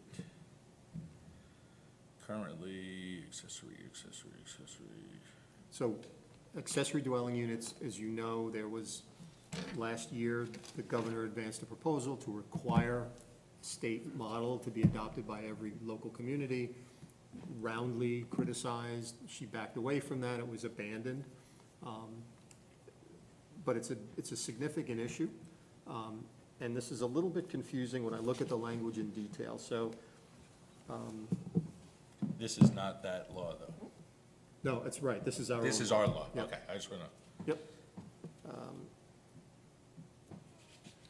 So a dwelling unit's defined family is defined, yet in here, there's some contradictory language. Single persons and couples, young and old. We're- Yeah. yeah. It gets a little weird. So my only point with respect to accessory dwelling units is you can't be restrictive. If the code is the code, you're allowing a second dwelling unit in an existing residence. So there used to be like mother-daughter units and so forth, and if your mother lives in the apartment, you can't, that's illegal, basically. It has to be a rentable unit for anybody. It's a unit. So you can't restrict who could be in there. That's fair housing stuff, so you can't kind of cross that line. So this is a dwelling unit, it's a second dwelling unit. We can restrict its size, we can restrict all the components of it, which is in here. So Pat, if we can just take a step back, Yeah. what is your understanding of what this is permitting when you're talking about an ADU that's not a separate building? So- What goes on Can be in a inside that? separate It can be, in our code. I it can be understand, also a but separate when it's building. not a separate building, It's a 600 square foot dwelling, separate dwelling unit, separate kitchen facilities, Eating, sleeping, sanitary. eating, sleeping. separate entrance, Pardon? separate entrance? So it has to be a separate entrance. So but it's basically a two-family house at It's a that point? two-family house. That's what I'm getting to. Yeah. It's effectively a two-family house, and you can't restrict it for just mom and daughter. It's a rentable unit. So this is a provision that allows two-family homes to exist. A lot of communities are very restrictive on where they allow these to occur. You have to have an oversized lot, for example. It has to have sewer and water. It can't be on septic system. because Parking. Have to have adequate parking and so forth. We have some of those things, but not all of those things. And I think this is allowable, I think, everywhere. Everywhere Mike, that what did you say? You said eat and sleep, and what was the other? sanitary, shower, toilet, sink. But it has to obviously conform with the setback requirements, right? So it's in the existing home. It's in an existing building. Right, So but you- you can't build a separate building Oh, to be, okay, then I misunderstood. it's either in your existing house or in your existing garage. So we were just talking about. Where does it These say, are- where does it say that it, oh, so it's in an existing accessory building? Which had to be existing as of 1998, Okay. Right, because that's the day Got this it. law came into effect. right. And which, by the way, is another issue. So if we think this is a good thing because it provides more housing opportunities for the community or whatever, why are we limiting it to, my new house, I can't have an accessory dwelling unit? I guess my point is, do we want a proliferation of That's two-family homes? That's what I'm asking. Throughout the residential That's communities? the question I'm asking. And- This is generous. This allows them in a lot of different areas. And yeah, it restricts the size, it makes them in a certain manner, but be careful. So This how has been do, allowed since 1998. What's that, Mike? This has been allowed since 1998. But we were just talking about, I think these need to be controlled. My view is, from a safety perspective, right? So someone has a separate entrance, right? They haven't done an electrical upgrade in 20 years. Now they got a family living down there with a toaster oven and more electric appliances. Well, so theoretically, so what the law is basically saying, you can do this, but you have to meet all the codes. Mike has to certify it. It's got to be done perfectly. So theoretically, it could be a safe second dwelling unit. Excuse me. Now, this made sense when we upzoned the community and we had 3-acre zoning. This was the only other alternative to a young guy finding an apartment somewhere in the community. There was no other product. Now that we're creating all these additional residential zoning provisions in the community, do we need this to be as broad as it exists now? Should it be restricted? Should it be in certain areas? how of would the we community? restrict it, Pat? So you can limit it to zones, you can limit it to geographic Sewer. areas. Sewer and water is a big one, and I think that might be a smart one. I don't know that, again, theoretically, this isn't a community character issue, because the way it's defined, you shouldn't notice an accessory dwelling in a house, other than it might have 4 cars in the driveway instead of 2 cars. But by the way, I think this was one where they had oh no, that's something You else. can only have one front door in the house. Right. So it's not, it shouldn't look like a two-family home, and if it's done correctly, they don't. But what happens, and again, this is just an aside, what happens is, if there's a provision for this, well, I don't really have to go through the process of getting that permit, I'll just do it illegally, nobody will know. The town likes them anyway, I saw that thing in the code, but I don't wanna go through all the rigmarole, I don't wanna pay the fees.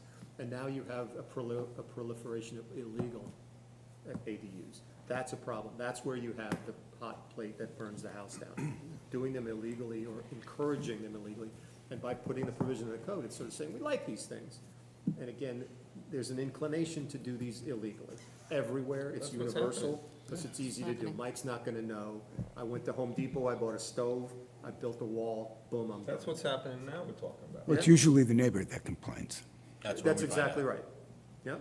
I don't know who that guy is walking into my neighbor's house. I called the police and You it's a just tenant. talked about those small lot areas, pick Lake Seacor, for instance, you don't want these starting in those sewer, septic, Sewer, yeah. When we, Parking. Sewer, I water. think sewer and septic are the big ones, Sewer, and that's septic, gonna water. really restrict and limit. Again, when we didn't have any other choices in the community, this was a good thing. Provided some choice of housing choice, but now we're creating all these additional choices. I don't know that it's as necessary as it used to be. The biggest issue I have, though, these people are putting these in, it's supposed to be owner occupied, and then I can rent the other unit out if I owned it. People are putting them in, renting both units, and moving on to the next one, renting both units, moving on to the next one. Two-family home. And now you have two-family homes all around, that's, without neighbors telling us who's there, we don't know So neighborhoods. is the solution to simply require external sewage I think that will connection? restrict this significantly. I'm very comfortable adding that as a condition, which, by the way, is a logical condition. Now that you have twice the toilet flushes Right. and twice the water usage, should be connected to sewer and water. So we all seem to be agreeing that it needs to be more restrictive, but what about, as Mike just said, it should be owner occupied? So it is already, It it's is. required. Okay, okay. And The then problem you- is And then enforcing water it. and sewer. What's that, Mike? The problem is enforcing that. I don't necessarily know who lives Yeah, in it's a hard to unit. enforce. You have to buy into the fact that there will be illegal ADUs, no question about it. It's virtually impossible for Mike to enforce these provisions. If they were enforced, as I said before, probably not a big deal, but it's very, very hard for Mike to continue. You get some of these developments we mentioned, then on-street parking's a problem in winter with snow. You know what, so again, I'm not, these are rentals. Where else do you get the rentals? My tenant is a landscaper, he parks his landscaping truck in my driveway, now it's a commercial operation, that's the kind of stuff that oftentimes is a consequence of ADUs. So there's a lot of complicated aspects to it, there's good and there's bad, and I think we should have them in the code, but I love the provision of requiring sewer and water because it's a logical thing, and it will limit it, in our case, significantly. I agree. So are we saying that we would limit the accessory dwellings to the sewer and water districts? They must have it sewer and water in order for Mike to give him a permit, From this point on. yeah. Okay. You'll have a The whole legal bunch ones are legal, we can't. Right, But now do we have the infrastructure? the ones To that support that. grandfathered, once they come up, like anything else that's grandfathered, we catch it then, if you will. And we do have the renewal provision on these, so which is 5 good. years. They're calling for 3 years now. And it should also be when the house is sold. Anytime there's a transfer, they have to come back to us and ask for renewal. And sign an affidavit that says that they will live there or something of that nature. 15616 is Actually, affordable before we housing. leave that, I'm do sorry. we want to just even put a time frame of when the house was built? I don't know what that, So, yeah, I don't, Maybe, you know, for a house that was built in 1950, this may not be a good idea. But for a house built so I would in, say. you know, the late 90s, early 2000s. So I've seen that in a bunch of ordinances. I don't think that's fair. If your 1950 house is fully building code compliant, why not? If your house, so that's why you need to have it inspected by a building inspector prior to issuance of the permit to make sure As long as all the they're willing then to everything's do the good. If upgrades. everything's good, why not? But oftentimes it's not good. And by the way, if they do this right, they're improving their buildings. They're improving the electrical system, which is a good thing. Well, that's where the safety comes in, you got all these crowded Right, together. there is an One fire inspection. burns right, down I a was- whole I neighborhood. wasn't thinking about this. Okay, you want to talk about affordable housing? I have a comment on subsection B, 1B. This is paying a fee in lieu. Where are you now? Bottom of page 42, On affordable housing, yeah. housing. Methods to achieve affordable housing? yeah, methods to achieve, and subsection 1B. One of the ways you can get out from having to do it is pay a fee. This is sort of like the parking fee issue Yeah. that we had.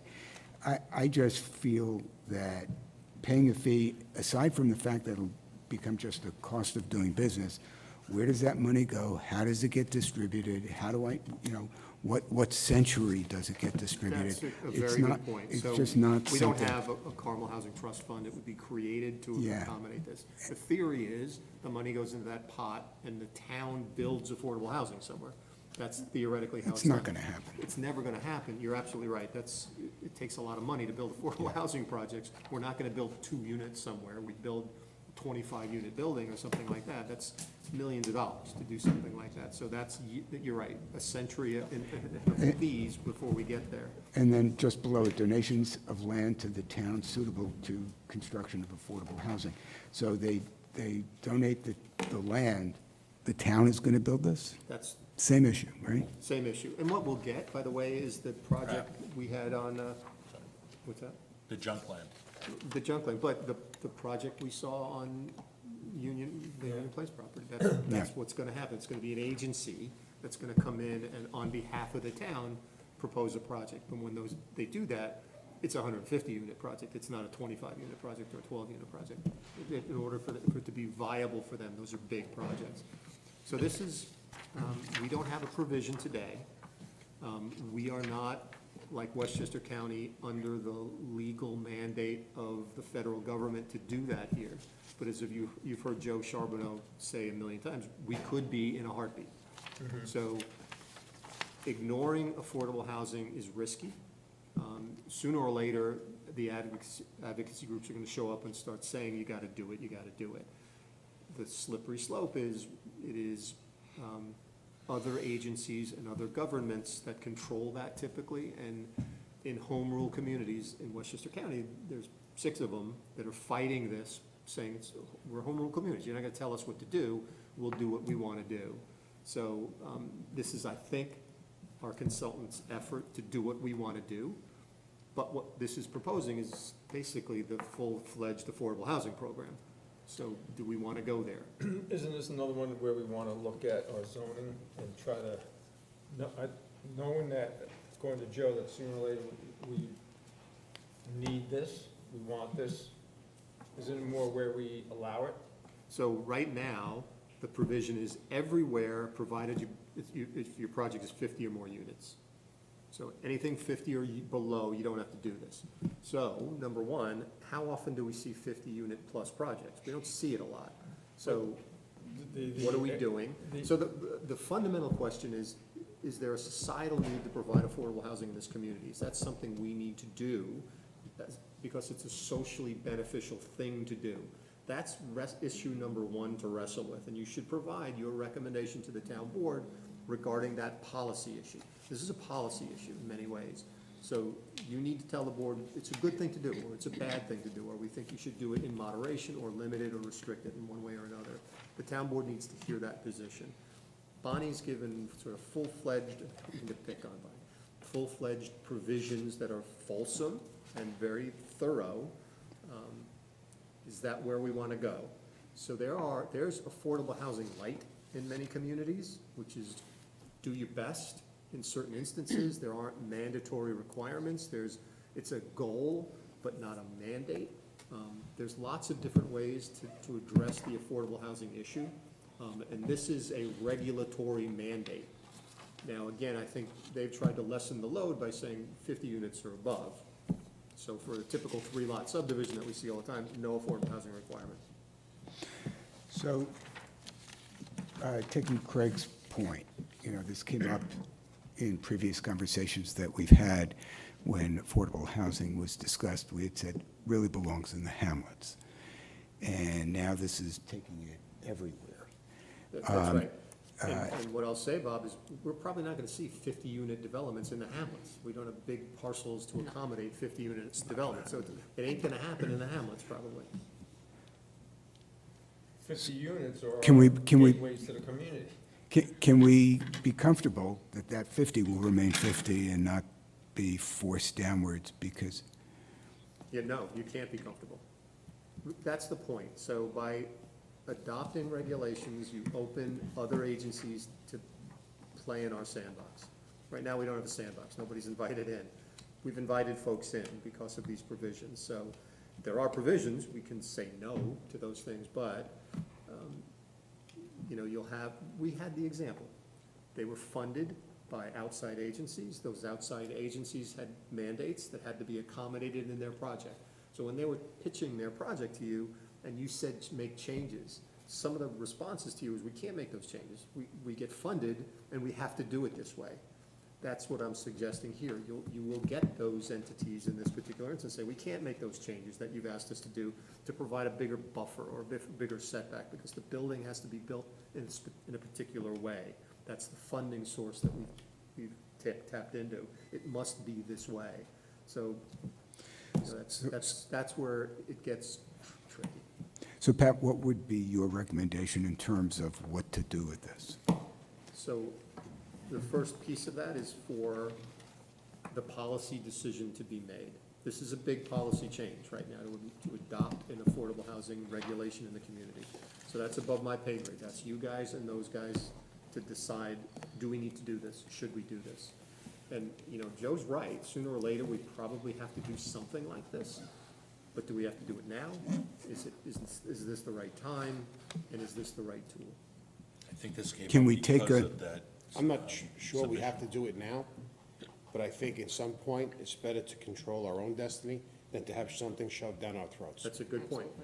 That's a very And good that point. could and does happen. And that's the Westchester example. And along those lines, is it better or worse to, using your phrase, do affordable housing light instead of this full-fledged thing? Pick something much more modest. I'd worry about the 50 unit. Yeah, Yeah. pick something much more modest, put it in a location that may or may not get built, Yeah, and so- at least be able to point to it and say, we have regulations. So it's an interesting debate, Bob, and I don't know the answer to this, but I will tell you, it's been wrestled with in many different communities, many different ways. So the one example I've given you before is the town of Harrison, Westchester County. Home rule community, we're not adopting the model ordinance. But every application that comes before the planning board says, can you do some affordable housing? That would be a good thing to do. We think it's a good thing.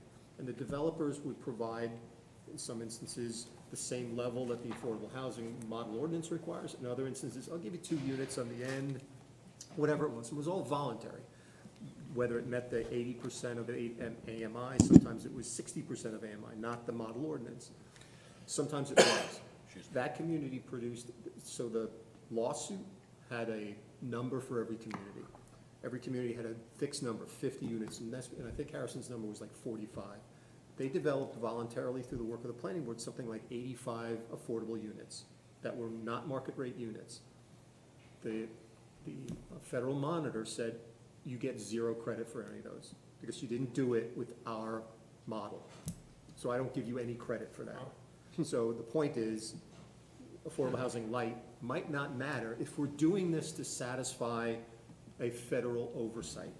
If we're doing it because it's just the social thing to do, we want to accommodate young people and, you know, first home buyers and things like that, maybe there's affordable housing light's the right thing to do, because we're achieving that goal, just not using that tool and their goal. It's our goal. I'm a home rule guy. I think we should achieve our goals. What Yeah. we want to do for our community is what we should be doing, not kowtowing, maybe the wrong word, to the pressure that someone else is going to bring to us. Now, I will say, the pressure is real pressure. The affordable housing crisis is a crisis. It's a big deal. And it's a real deal. It's a real issue. I don't think it's quite as pressing here as it is in Peekskill perhaps, or Brewster, or Yonkers. But it's a real issue. So that social side of it is not inconsequential. Speaking for myself, I would prefer to do it affordable light and in targeted specific areas as opposed to everything else. Yeah. Yeah, that's what. What I would say is this is a conversation, right? So Yeah. sleep on this one. Yep. Let's think about it. And if, Again, we have a number of pages that are specific to a rule. Let's skip over this and come back to this when we have a better handle on how we want to handle this. District regulation. chicken pox. So, So, right, now we're at the various other district regulations. We have agricultural operations, we have coops and attached runs for chickens. You're which are- right, Pat, what page? I'm all the way up to 52. 52 now. So that's where the conversation about chicken coops applies, not in the definition section, Right. it applies Chicken here. coops, huh? Yep. So all of this is the new stuff that we adopted, I believe, Mike. 52. Somebody's going to say it.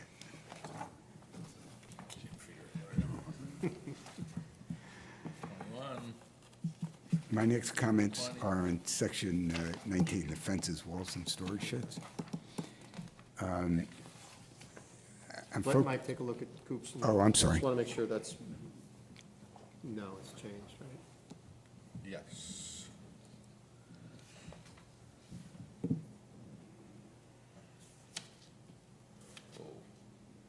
Yeah, so Mike has a lot of elbow grease into this No, section. this, they renumbered the whole section. 18 was home occupations, that's why there's so much change, but Okay. Coopers has chickens attached one structure, no Cooper is. Yep, so you still need the acre, 18 chickens max, 6 per acre. That's basically today's code. Okay, good. So that's fine. And again- Chickens can come home to roost. So you had fences and walls, Bob? Yeah, so I'm focused on 53 onto page 54, the concept of a living fence. I don't know, it just seems to me to be overkill to be regulating somebody putting hedges and What's the arborvitae between property lines, and they certainly grow beyond 6 feet. I don't know why we have that in there. And then similarly, down on the separation requirements, that 18 inches, especially when you get to narrower properties, I think, I'm not sure why that's there. What's I will wrong? say 18 inches is larger than most provisions. I mean, why couldn't We're I zero put a, now. yeah, why couldn't I put my fence Right on the property line? Yeah. Well, typically you want a fence on your property line. Right. Yeah, I mean, you're losing a foot and a half of your property. Right. They talk about maintenance. You want to paint your fence, how do you paint it? Ah, Who cares, it's facing your neighbor, so Oh, I agree. I'm not That's- painting that side. Yeah, So people, unless the building inspector determines that it's a common fence, then it has to be 18 inches. The only way it's a common fence is if both parties agree that it's a common And fence. typically, it's an individual fence. it's an Nobody individual puts up fence, it's a mic, fences to good neighbors. you know, Right. The fence makes for good neighbors. Yeah, but I've never seen 18 inches, that's the most just I've too ever much. seen. Yeah, I've seen 6 inches is the typical thing, 6 inches off your property line, that's, you know, at least you can hang over and paint the fence, what's I your thought suppose. on the hedges, plantings, and other living fences? Because- That's really problematic to me, That's what's, there now. But- Sorry. I know it is, but what's it the does, difference makes no between sense. landscaping? No one can enforce that, because It's, every neighbor has, yeah, it's my landscaping, it's not a Right. fence. Right. I say take it out. Mike, you're thinking of you, Mike. What? Yeah. We're helping I you love out. it. Take it out. Hedges, plantings, and other living fences shall be deemed fences, gone. I like that. So again, I'm suggesting instead of 18 inches, 6 inches, that makes a little more sense to me and recovers 5,000 square feet on a 3-acre lot, maybe.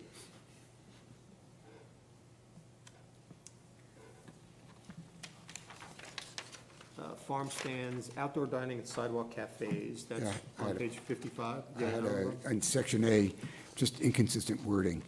On which? Outdoor dining, Yep. Section A, notwithstanding any inconsistent provision, blah, blah, blah, blah, outdoor cafes, to me means someplace where you're getting food to eat and sitting down. Yep. For the sale to the public of food and beverages, but excluding alcohol beverages and outdoor dining. That, why were you excluding It's two different outdoor dining? standards. Yeah, isn't that the state control board, Mike? Well, No, the no, alcohol not the beverage alcohol. part I'm is, talking about the but outdoor dining. dining. Outdoor That's dining, confusing. that's what you're doing when you're having an outdoor cafe, you're dining outside. Yeah. I The think wording that's- just needs to be Yep. fixed. Can we go back to the fences for a second? Decorative side, when a fence is installed, the finished side must face the neighbor? I don't know. We've It's, never had that before. Yeah, I don't want that. yeah, I would take that No, out. usually decorative side is your right to face your house. Yeah. You paid for it. Yeah, I mean, it's less, to a degree, less of Good an issue neighbor now would with take a vinyl double-sided fences. fence, but- There's no bad side, but That's why I give you 6 inches, so you can put a fence on the other side to make it look that's nice. exactly right. That's Yeah. exactly right. That's why I give you the 6 inches. You Yeah. Do what you want with that. Yeah, this, agreed. Corner lot exception, the building inspector may allow a corner lot to have a fence within one front yard. We allow fences in front yards on a corner lot, what about? corner? everywhere. Yeah. But you can only go 4 feet tall in both front yards, is what There's- we, they're saying to only allow it in one of the yards. That's ridiculous. So what, do you not have a fence on the corner of your, one fence, but then it's open on the other You side? can't keep your dog in with Yeah. an open fence. I think it's only the height issue that we need to worry about. Yeah. So we're gonna remove that? That's crazy. Sorry, and I didn't mean to jump back. No, no, it's The good. minimum required dimensions for a small shed, 40 front, 10, that's good, okay, perfect. The other issue with dining and outdoor sidewalk cafes is we do have to include some language regarding ADA requirements. So we have our own dimensional requirements that don't necessarily correspond to ADA requirements. So you know that the story about the ADA lawyers that run around finding a non-compliant issue and suing people and making a good living doing that? They do. Hotel to hotel. Yeah, so this is an instance where at least our code should make reference to that. Whether they comply or not, it's their problem. In the standards for outdoor dining on page 56, Yep. subsection 1, outdoor dining in conjunction with any bar or nightclub. Putting aside nightclub, I'm focused on bar. What does that mean? So that means I can't serve alcohol outside? I think, so, again, poorly written, so if you're a bar or a nightclub, I think they're saying you can't have outdoor dining. So- If you're a restaurant, you can serve a cocktail with dinner, I suppose. Again, this is, Well, bars serve food, they do. Yeah. That's It what I doesn't think make this is sense. intended to say. but Why would you there- prohibit it? there So are- I can see that there are instances where you don't want any outdoor activity with a bar or restaurant because it becomes noisy and drunk people are on the sidewalk. That's okay, prohibit all of it, though. You can't prohibit just eating outside. It doesn't make any sense. I'm just making the point, I want wine with my dinner, or beer with my dinner, or I might want a martini with my dinner. What's wrong with that? Yeah, I think my instinct might here is think- they're trying to make the No, no, distinction I agree, I between get it. a rowdy bar and eating hot wings on the sidewalk as opposed to a restaurant or a. So we're going to talk about this later, but, and Craig, I know you've mentioned it a few times, trying to foster the creation of rooftop restaurants. Yeah, we talk Overlooking the lake. a lot of the town needs revitalization. Yeah. We need some things to draw people in. And those are, Rooftop bar will and let those you have do that. patio, open patios You look at outdoors. the eateries on the lake now, from the old Cunninghams to Kobu to Lake House, they all have outdoor areas that you can have cocktails in. You don't need to even eat food in. People want outdoor seating. Yeah. Yeah. And it would be an anchor for our town. It's a huge request in our Yeah. town. I mean, Brooklyn Organic Kitchen, that's been a huge success for them, Yeah. that outdoor dining, that little Yeah. piece that they have outdoor dining. It's a great point, Kim, and this is again, contrary to our This thoughts. is something we have to promote, It's not, restrictive, you know, and if you look safely. at the standards, except for you can do this except for fast food restaurant. What if it's a Chipotle? You know, you can't have an outdoor dining area, like, Or McDonald's had the outdoor benches at one time, So, too. yeah. Chipotle does, as a matter of fact. Yeah. Now Kisco, if I can get like McDonald's, you don't, that's a schlocky kind of thing, but now there's these higher-end fast food restaurants, like, what's wrong with outdoor dining? So, To the so, point. so Pat, just turn ahead to page 87 in the top of the page, rooftop decks. It says rooftop patios are permitted, upper level balcony should be allowed, open to a general public, i.e. restaurant, and promote outdoor spaces and lake views. That's what we want, this is Yeah, constricting, yeah. again, internally Yeah. inconsistent. Yeah. That's cutting and pasting provisions. and Exactly. Not thinking of us uniformly. that's another. So I agree with that, that's a problem. By the way, so this requires a permit anyway, so to do outdoor dining, you still gotta come to Mike and get a permit. So there's a lot of oversight, so I'm not worried about, you know, any of these kind of activities that I think they're building into the code. It's overkill. So we want to rewrite outdoor dining Yep. sidewalk cafes to encourage safety, as Anthony Yep. just said, right?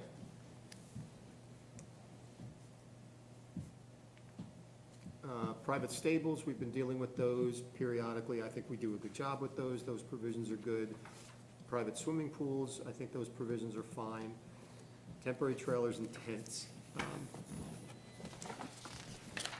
COVID changed a lot of things with respect to these. So this is, it's a pretty good burden on Mike to deal with these facilities right now. So, again, I think there's a lot here. We're heavily regulating them, just be aware we're heavily regulating them. And the trailers are only if there's an emergency, God forbid, a house fire. We allow somebody to, if they can get septic approval or hook into a sewer, they can put a camper and live there so that their kids can finish school So and they Mike, can work on can the I ask you a house. question? What about like pods, those storage units that people put in their driveways for 3 months while Not they're allowed. renovating a building? We allow it if they are doing, while you're moving. You know, the Not moving Well, we huts. do for Yeah. construction, a lot of. Yeah, them. we're doing the kitchen and we have Yeah, this thing in our. during that time, leak they're in my allowed. basement. That's it, though. It's not, Should we I put I that got a in leak in here? my basement, I Right, can't put the stuff, yeah, you know, yeah. for a month or 3 weeks. think that's, I think it would fit in this section, temporary trailers, tents, What page are you on, Pat? 57. I'm just asking if we should add a provision that also accommodates these temporary pods. Might not be a bad idea, Mike. sure. I think what you just said that's to go into is temporary pods. Yeah. Not, they don't become a Correct. shed. We do have that too, so, but people have to meet the setbacks and all that if they do them, so. Yeah, yeah, I think, and typically, what I've seen is a time limit. You can have one for a month or 60 days, and you have to get a renewal from the community And it must be removed before you get the CO on the, on the improvement. Oh, that's a good point. Yeah, that's a great one, That's where you catch it. yeah.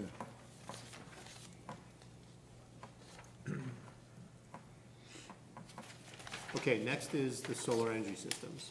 So this is that bigger issue that we wanted to talk about.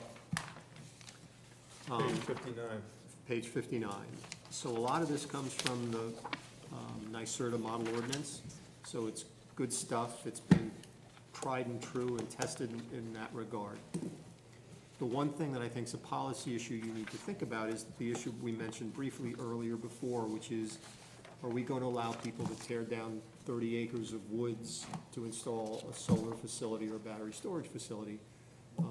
They're going to argue it's a green energy facility, Cutting but you trees just down. done You're cutting 30 down trees. Yeah, so it's become controversial down county particularly, in Westchester County. It's gonna happen here sooner or later. So there's nothing in here that references that. So what occasionally occurs is you can only do these when you have a certain size parcel, or there's setbacks, or there's a limitation to how much clearing you could do. So you may have an open field, which is on a south-facing hill, which would be perfect for this kind of thing. But if you're tearing down the forest on that south-facing hill, that might be not a very good thing to do. So how do we limit this? So So that, there's that's what I'm saying, there's Yeah. different ways to limit it, I think. I don't wanna keep doing the heavy lifting for Nelson Pope. We should go back to Bonnie and say, there should be a limitation on clearance. I'll make a note of that, Pat. And again, remember what I said again, back from the philosophy on policies and goals for this town? People that aren't making the highest and best use on their property will go to lower and lower uses. I can't subdivide my property, but I can get the solar company to put a solar farm on my property. I get a rent check every month, and if I could get a cell tower on it, I do that as well.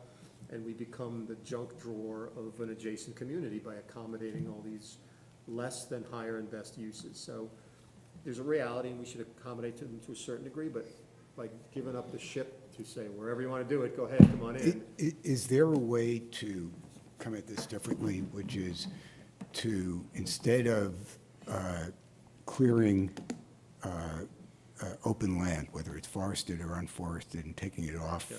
the table for other types of development, encourage or permit solar development on top of roofs, So what I would commercial, like to commercial do- roofs. So I'd like to But- do but what we in- do with the cell towers, which is a hierarchy. So if you're proposing one, you have to do it on a parking lot, on a roof. Exactly. And if you can't, like, if you can't prove to us you can't be in all those places, then we might consider you tearing down the forest, but subject to these criteria. But the guys that come in and just propose the forest tear down, that shouldn't be option one. That should be the last option. I like the way you describe Prove to us that, you yeah. can't be in a parking lot. Prove to us you can't be on a roof. And that's what And- we do for the cell towers. And then along those lines, you see these a lot when you go down to southern communities.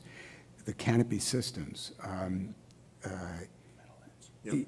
we're restricting those to, it has to be a parking area with no less than 50 parking spaces. What do we care if it's 25 spaces that are getting it? What's the problem? I don't know. I don't know why it sounds arbitrary to me. Yeah, So on page 62, it says. no If they're willing to do the work, let them do the work. exactly, Double benefit, protect the cars. Right. That are parking under. exactly. And you're also getting the Yeah. solar. Yeah, those work great.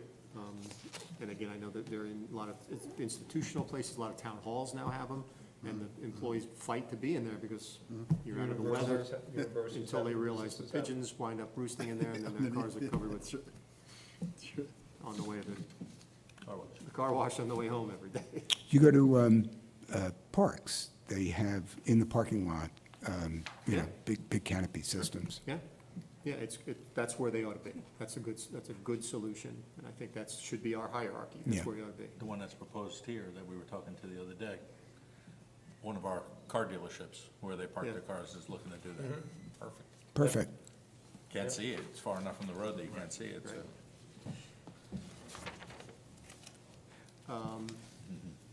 Electric vehicle charging stations? Yeah, I got, We also have the battery energy system on page 63. Yeah, We so- got that covered pretty much earlier, we're gonna rewrite that, okay? Yep. All right. on the EV section, this thing is entirely written for commercial Yep. standards.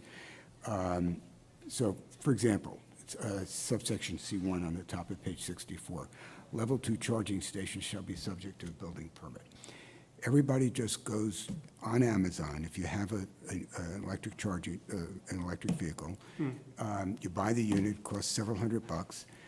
You hire an electrician, I can understand saying that it has to be installed by a qualified Licensed electrician. electrician, yeah. And they hang it on the side of the garage, and they're done. Why do we need to involve the building permit?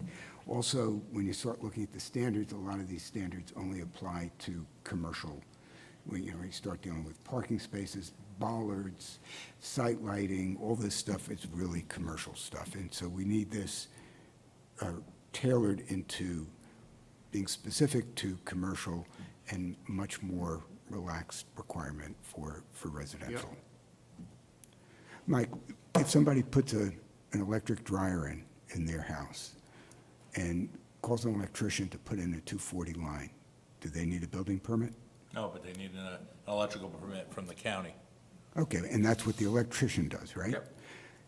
Well, this is what this is, a Yeah, 240, same thing. 240 line. I think we should, we talked about this many times, we're difficult in some ways to do business. We should make the electric car charging stations residentially and commercial relatively easy as long as they follow the safety protocol. And that was my point earlier about the green building issues. This is one of them.